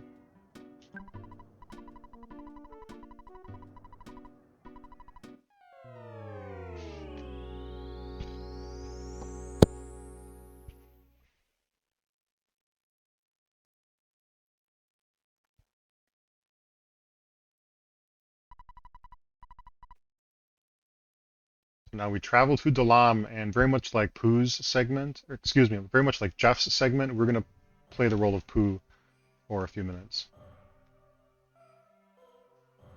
It's a faster segment than Jeff's segment is.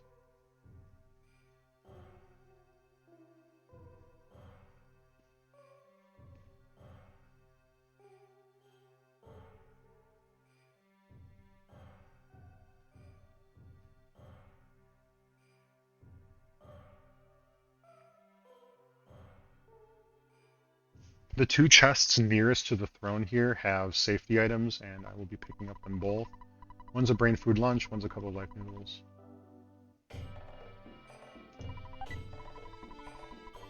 Do not get the other one, because it has a junk item in it that you're going to have difficulty getting rid of.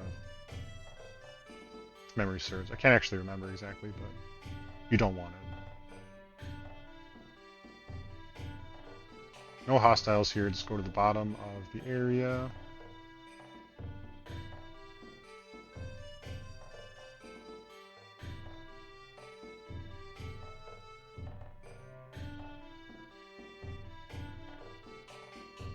If you glide off this right here, you can bypass, or even, I guess, right here, you can bypass talking to this dude.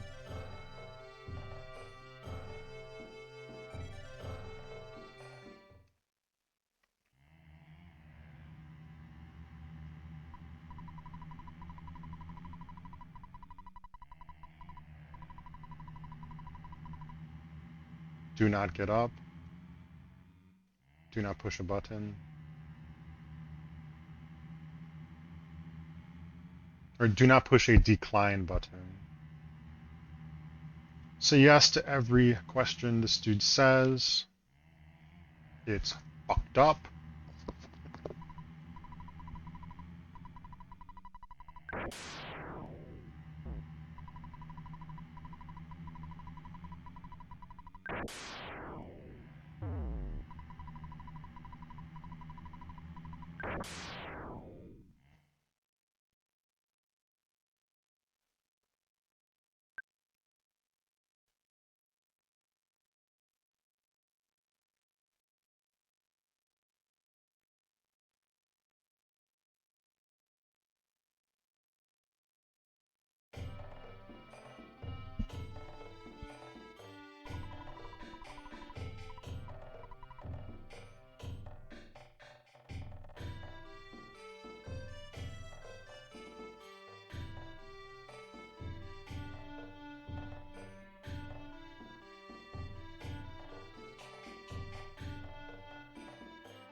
What's neat about teleport beta is he spins in a spiral, and so you can teleport out of tighter spaces.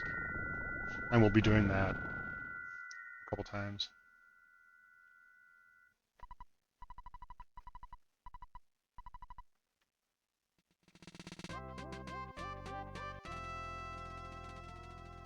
Now, next we're going to go to the museum. You can walk there. Other people like to PSI teleport over there, but I feel like it's a horse apiece, and teleporting like invites like the chance that you like crash into an enemy, and then that's gonna take some time to get over. But I feel like I just have more control if I don't, so I'm just gonna hoof it. And when I say teleport alpha, I do actually mean like completing the teleport and reappearing at the museum, because when you land, when you reappear like a little over here. I think it's over here. You only save a couple seconds, but I feel like it introduces too much risk.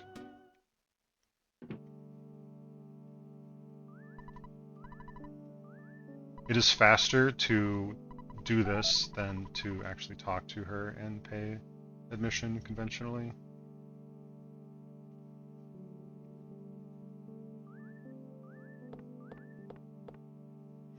Pooh's got this tiny ruby on hand, and this guy's going to take it, although the language isn't very obvious. That gem. Okay, so listen up. We're going to, once we enter this room, we're going to go straight into, we're going to continue walking into the room. We're not going to pause because to fight a boss called Shattered Man. And there's 2 Shattered Men on the game screen, but we're going to move through the room and all the steps of completing it so fast that we're only going to need to take 1. So what that means is initiating the first fight as soon as you can, using the iframes of the end of the fight to do everything else we need to do in the room, and then leave before he can chase us. So let's see that happen.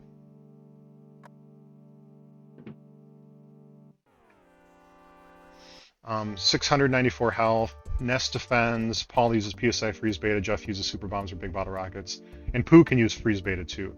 50% chance to get a mummy wrap here, and it deals about as much damage as a PSI freeze beta, but it's based on speed. The damage is based on speed instead of your magic value. And when the mummy wrap like connects, it always paralyzes its target for a single turn, or solidifies its target. Very, very useful when you're in a rough spot, and will be useful for the Kraken fight coming up. So, we're gonna defend, freeze, big bottle rockets, and we'll freeze too.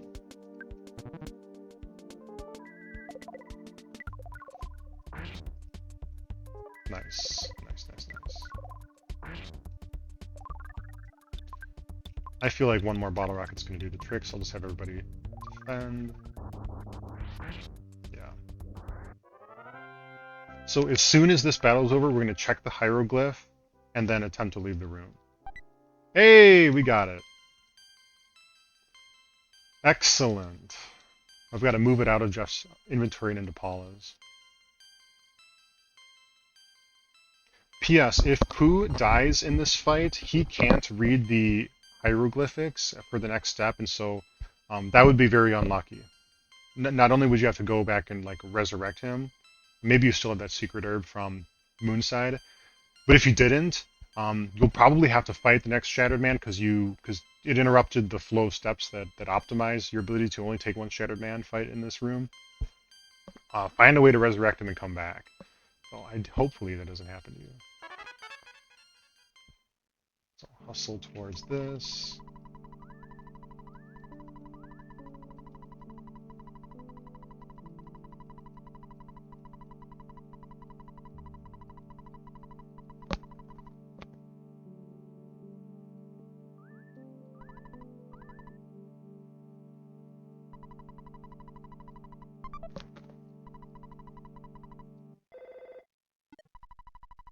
Hello, Dad.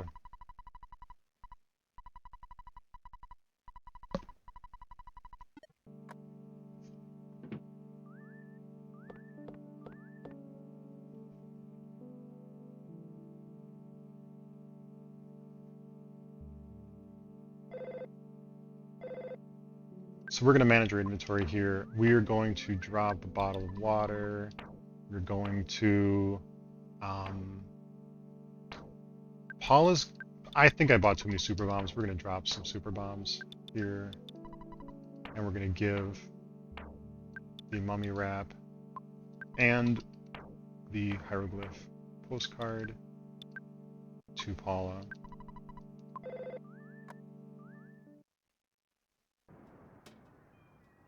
Head back to that shop.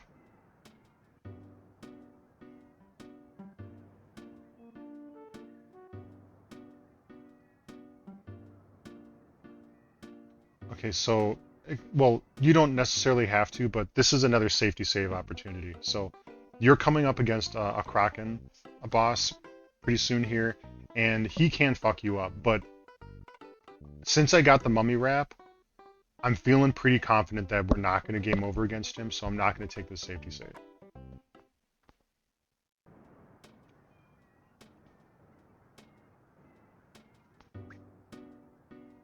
Got enough health, right? Yeah, we're good.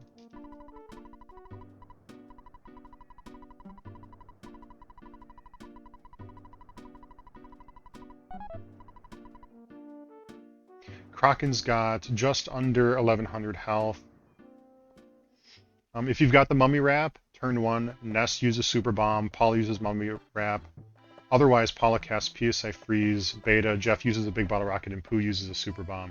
If you don't have the mummy wrap, Rockin' beta, super bomb from Paula, another big bottle rocket, and oh shoot, we could have. I forgot this, but it's helpful if Pooh also has super bombs. Like, it's not a bad idea to give him a few from Paula's stash. I forgot to do that. But since we do have the mummy wrap, I'm feeling pretty good about winning this fight anyways. Kraken has an 8% chance to cast Flash Beta on his first turn, and this will fuck you up. That can instant kill your heroes here, and he also casts a tornado, which does huge damage to everybody. He also has PSI Fire. I don't know if it's beta or gamma, but it's also a very, very strong ability. Basically, it depends on like what he chooses to do on turn 1. Flash Beta is definitely the worst. Tornadoes and PSI Fire are also very bad, but not as bad as Flash. But he may not take a turn at all if if the mummy wrap connects. Where are my super bombs? I don't even have any. Alright, well, we'll just do use flash. You will mummy wrap. You will big bottle rocket. And because we don't have any super bombs, we'll just freeze. There we go. Yeah, we're gonna be fine.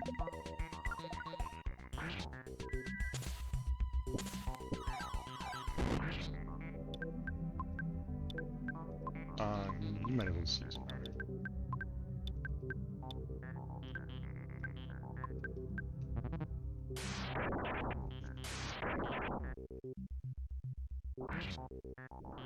Easy cakes. The Kraken was pretty nice to me, but it can go pretty bad.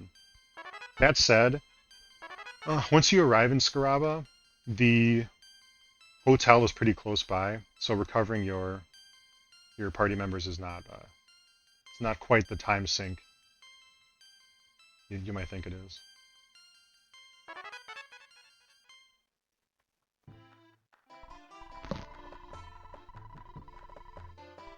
If you need to restore your party, you can get a hotel room here. It's pretty expensive. I think it's like 800 bucks. So make sure you have enough for that. And we're coming up on the pyramid dungeon, and I would call that probably one of the most technically challenging dungeons in the game. And so it probably isn't a bad idea to go ahead and take that safety hotel stay. So I will go do that. It's 400. Okay. Not that much. Because we'll be leveraging a lot of magic to restore our health and paralyze, put to sleep guys. There is a photo guy left, a photo spawn point next to the dude with the camel down there. So when you path around Scaraba, do not go that way. We're gonna buy a few items from the shop here. Is it? It's this dude, isn't it? Yeah. We're gonna get 2 crystal charms. One's going on Jeff. And one's going on Paula.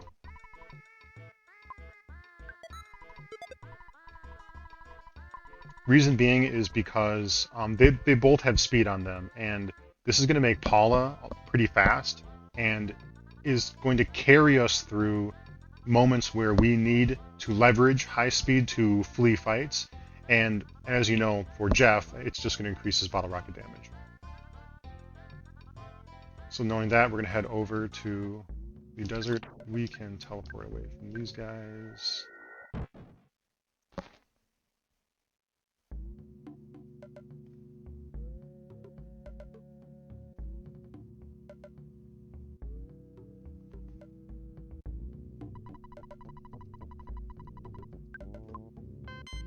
Touch in this order.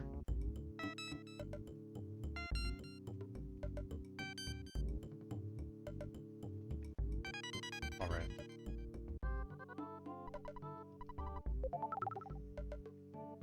Okay.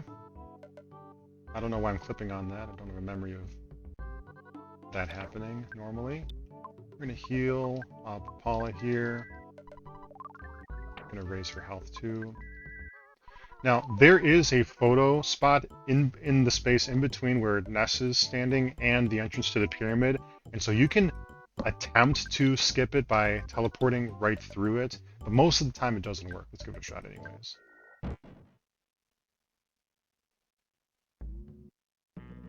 Yeah. Note that all enemies in the pyramid are vulnerable to paralysis except for the Guardian Hieroglyph, who is vulnerable to hypnosis.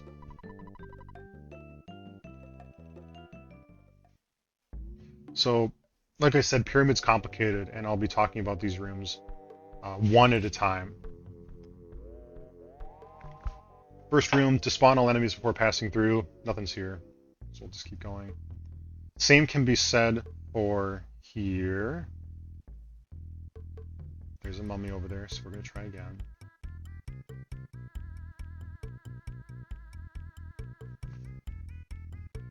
Room 3. You cannot despawn the hieroglyph on the wall. So what we're going to do is we're going to eat a skip sandwich deluxe. Well, firstly, we're going to go in and out of the room until it's like relatively clear. Eat a skip sandwich and run past the chasing hieroglyph by heading over to the far wall and then gliding up it to the door. So watch this.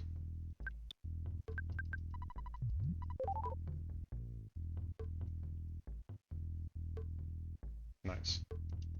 Now I'm still have the timer for the skip sandwich on me, so I'm pausing to explain the next room. So we're going to walk up these. We're going to walk up this stair, and then there's a landing, and then there's another stair. But there's hieroglyphs on the wall that are going to chase us. But you can stutter step them. And so what we're going to do is use a combination of our speed and our stutter step to. No, you can't. Can you stutter step them? Maybe they don't aggro you in the moments where you can stutter step them, but suffice to say, we're going to try to blow past them. If we get into a fight, we're going to paralyze or sleep and then run away. This is how I do it, at least. So we're going to do this. Head over. Alright, that wasn't fast enough. For this, what did I say? Paralyze? Inside? Nope. Ness has the paralysis spell, everybody else defends.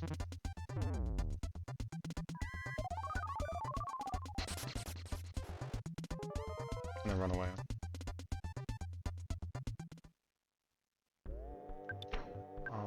I'm going to use Pooh's mana to life up throughout the dungeon because we're going to use lots of Ness's magic to cast paralysis, sometimes AoE paralysis, which costs a lot of magic to get us through these rooms. And so, because a lot of his mana pool is spoken for, we're going to use Pooh to restore people's health. Excuse me.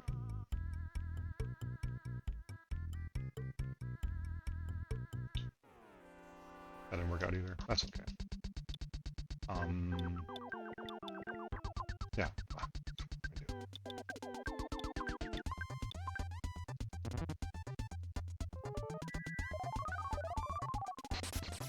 Again, recall that if all enemies on the screen are paralyzed or asleep, their speed value is 0, which makes for a 100% chance to run away.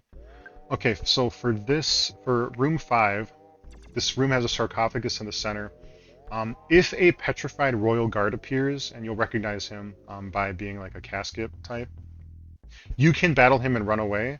You can battle him, paralyze him, and run away, and then use your iframes to get away. Actually, you don't need to paralyze him because his speed's pretty low.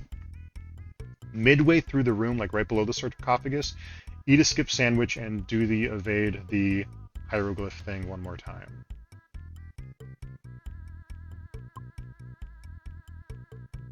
We don't want that. We don't want that either.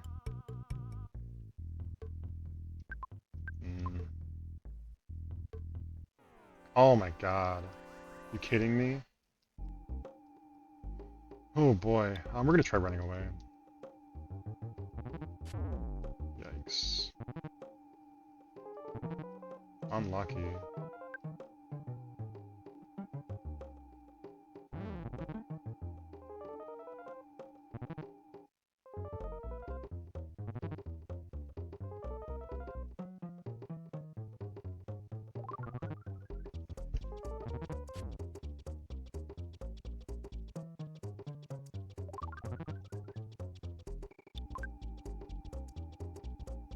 Okay, excellent. So we are going to use... First I'll use that secret herb because this has a 75% chance to restore someone back from the dead, which makes it less reliable than a cup of life noodles or a horn of life. So we're going to expend this safety item first. And it worked. And as you can see, it wasn't at full health. We can use healing beta to restore poisons. Don't love using my mana for that, but I feel like I have to. And then we're actually going to use... Oh, I guess we could have... I forgot that Pooh has healing. I guess you could have done that with Pooh, but we'll use Life Up to restore everybody else. Everyone else is looking pretty healthy. I think that's all we need. Alright, let's keep working on this room. Oh, this is... Woo, there's a lot more here than I thought there would be. Uh-oh. So we are going to hypnotize you, and I think we're just going to try to fucking kill this dude. Oops, wrong button.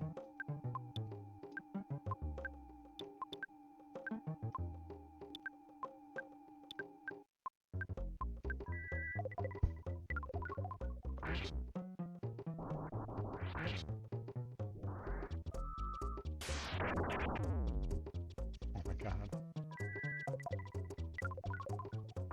Hurry! Oh, she's gonna die again! Alright.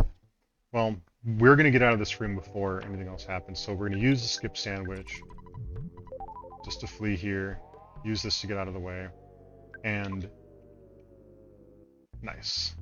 Well, one thing I want to say about staircases is that if Ness's body has begun to descend or ascend a staircase, he and the entire rest of your party cannot engage in a battle or cannot be aggroed upon. So with Pooh, do we need Paula for the rest of the? I guess it increases our probability to run. I don't feel like expending another safety item on her, so I think I'm just going to keep her dead. We get a free restore at the end of the battle anyway. At the end of the... Oh, for this, we do... Okay, so for room 7, avoid the Guardian Hieroglyph on the far right side.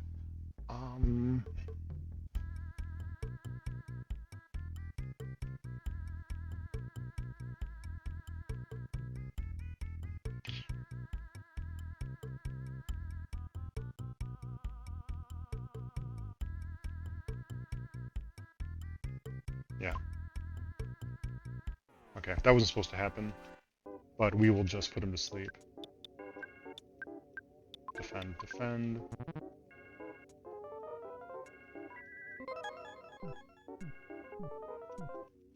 Run away.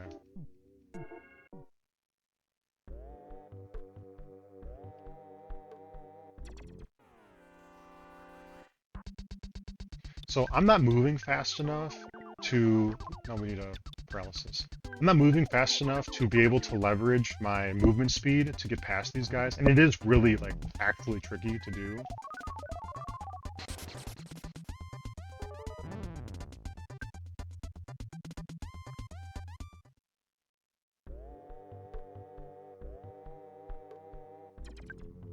This guy runny nose, it's fine.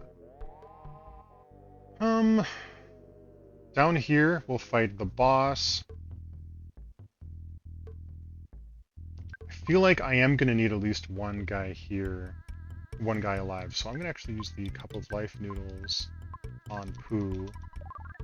I'm going to allow her to remain dead. Let's get a Pooh life up on Jeff. And in order to like be as efficient as possible, we're going to give the super bombs I should have given Pooh earlier. Oops, dropped it. So here's actually, that's a good example. So as you can see, if you want to move an item around, so pick up the brain food launch, and that menu comes up, use, give, drop, or help. Bear in mind that order.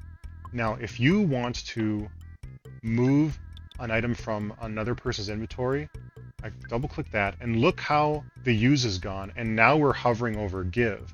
Now, my muscle memory of passing one item to another is menuing down and hitting confirm.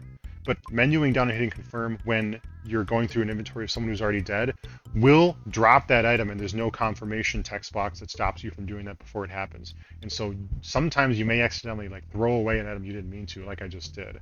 So I'm going to try to give this to PvP's stuff. And let's take the fight to him.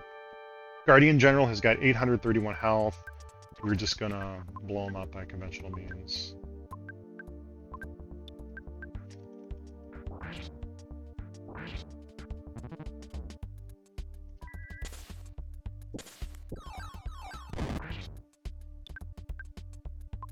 Out of... Well, you'll just defend then. You'll just shoot then. You'll just freeze then. I'm using freeze instead of... Yeah, he's dead. Because it doesn't matter anymore. Because I was trying to like delay him from because freeze has a probability to stun for 1 turn. To like you can see like I'm dying, like I'm at risk of game overing here. Because like let's say if Ness was the last man standing, he doesn't actually have any more like items to nuke or any PP to nuke as well, and so I was at risk of game overing there, but we did make it. I'm glad Jeff survived because the more experience he gets, the higher his speed value will be, and that'll be important.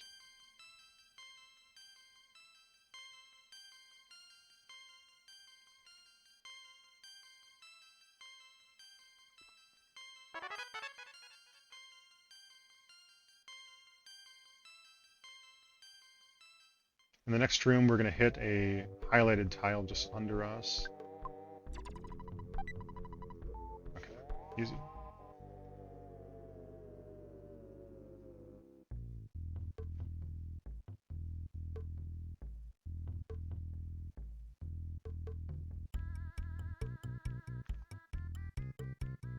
Now, if I didn't take the fight to the Guardian hieroglyph that's right there, like that used to be right there, I would eat a skip sandwich before entering this room, and then engage him immediately, and then put him to sleep, run away, and then use the iframes to pass through the rest of the room. I don't necessarily need to do that right now. So there's a couple of life noodles in here, but I'm not going to use it because I don't need Paula for the rest of the dungeon. I mean, she's good for her speed value, but I don't think it's worth it right now.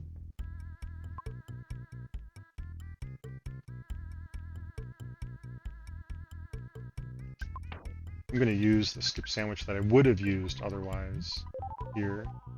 Let's see if I can avoid these guys. That worked. Okay, that was what was supposed to happen all along. Now that that casket is slid out of the way in this room, in order to get to there, we're going to force a fight with this Guardian hieroglyph to my upper left, and then use the iframes to go around the casket boy down there and go down.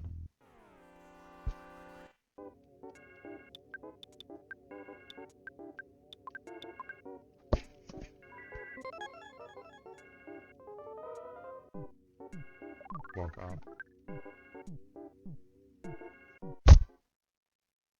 Down we go. Click the shelf. We're going to slide past this guy here. Well, that didn't work. Oh, we're out of mana here, so I'm just going to try to just do conventional fleeing.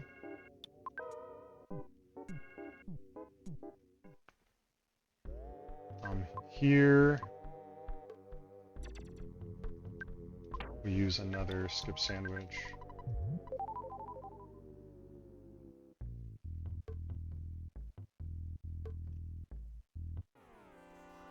Didn't work, that's okay. Nice, it's being nice to me. We want this.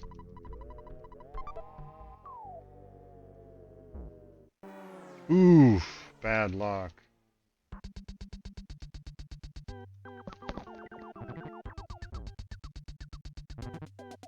How are we gonna handle this? I think I just gotta run and pray. Yeah.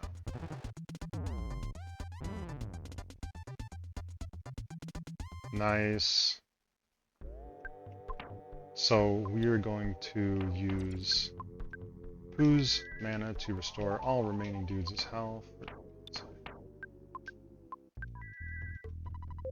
and run. So we're gonna get into a first fight here, and then flee it. And then once we flee it, we're going to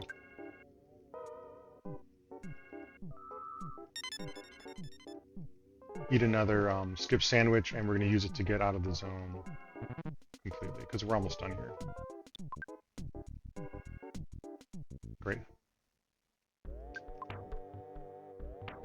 Okay, so skip sandwich, give to Ness, and he's going to eat.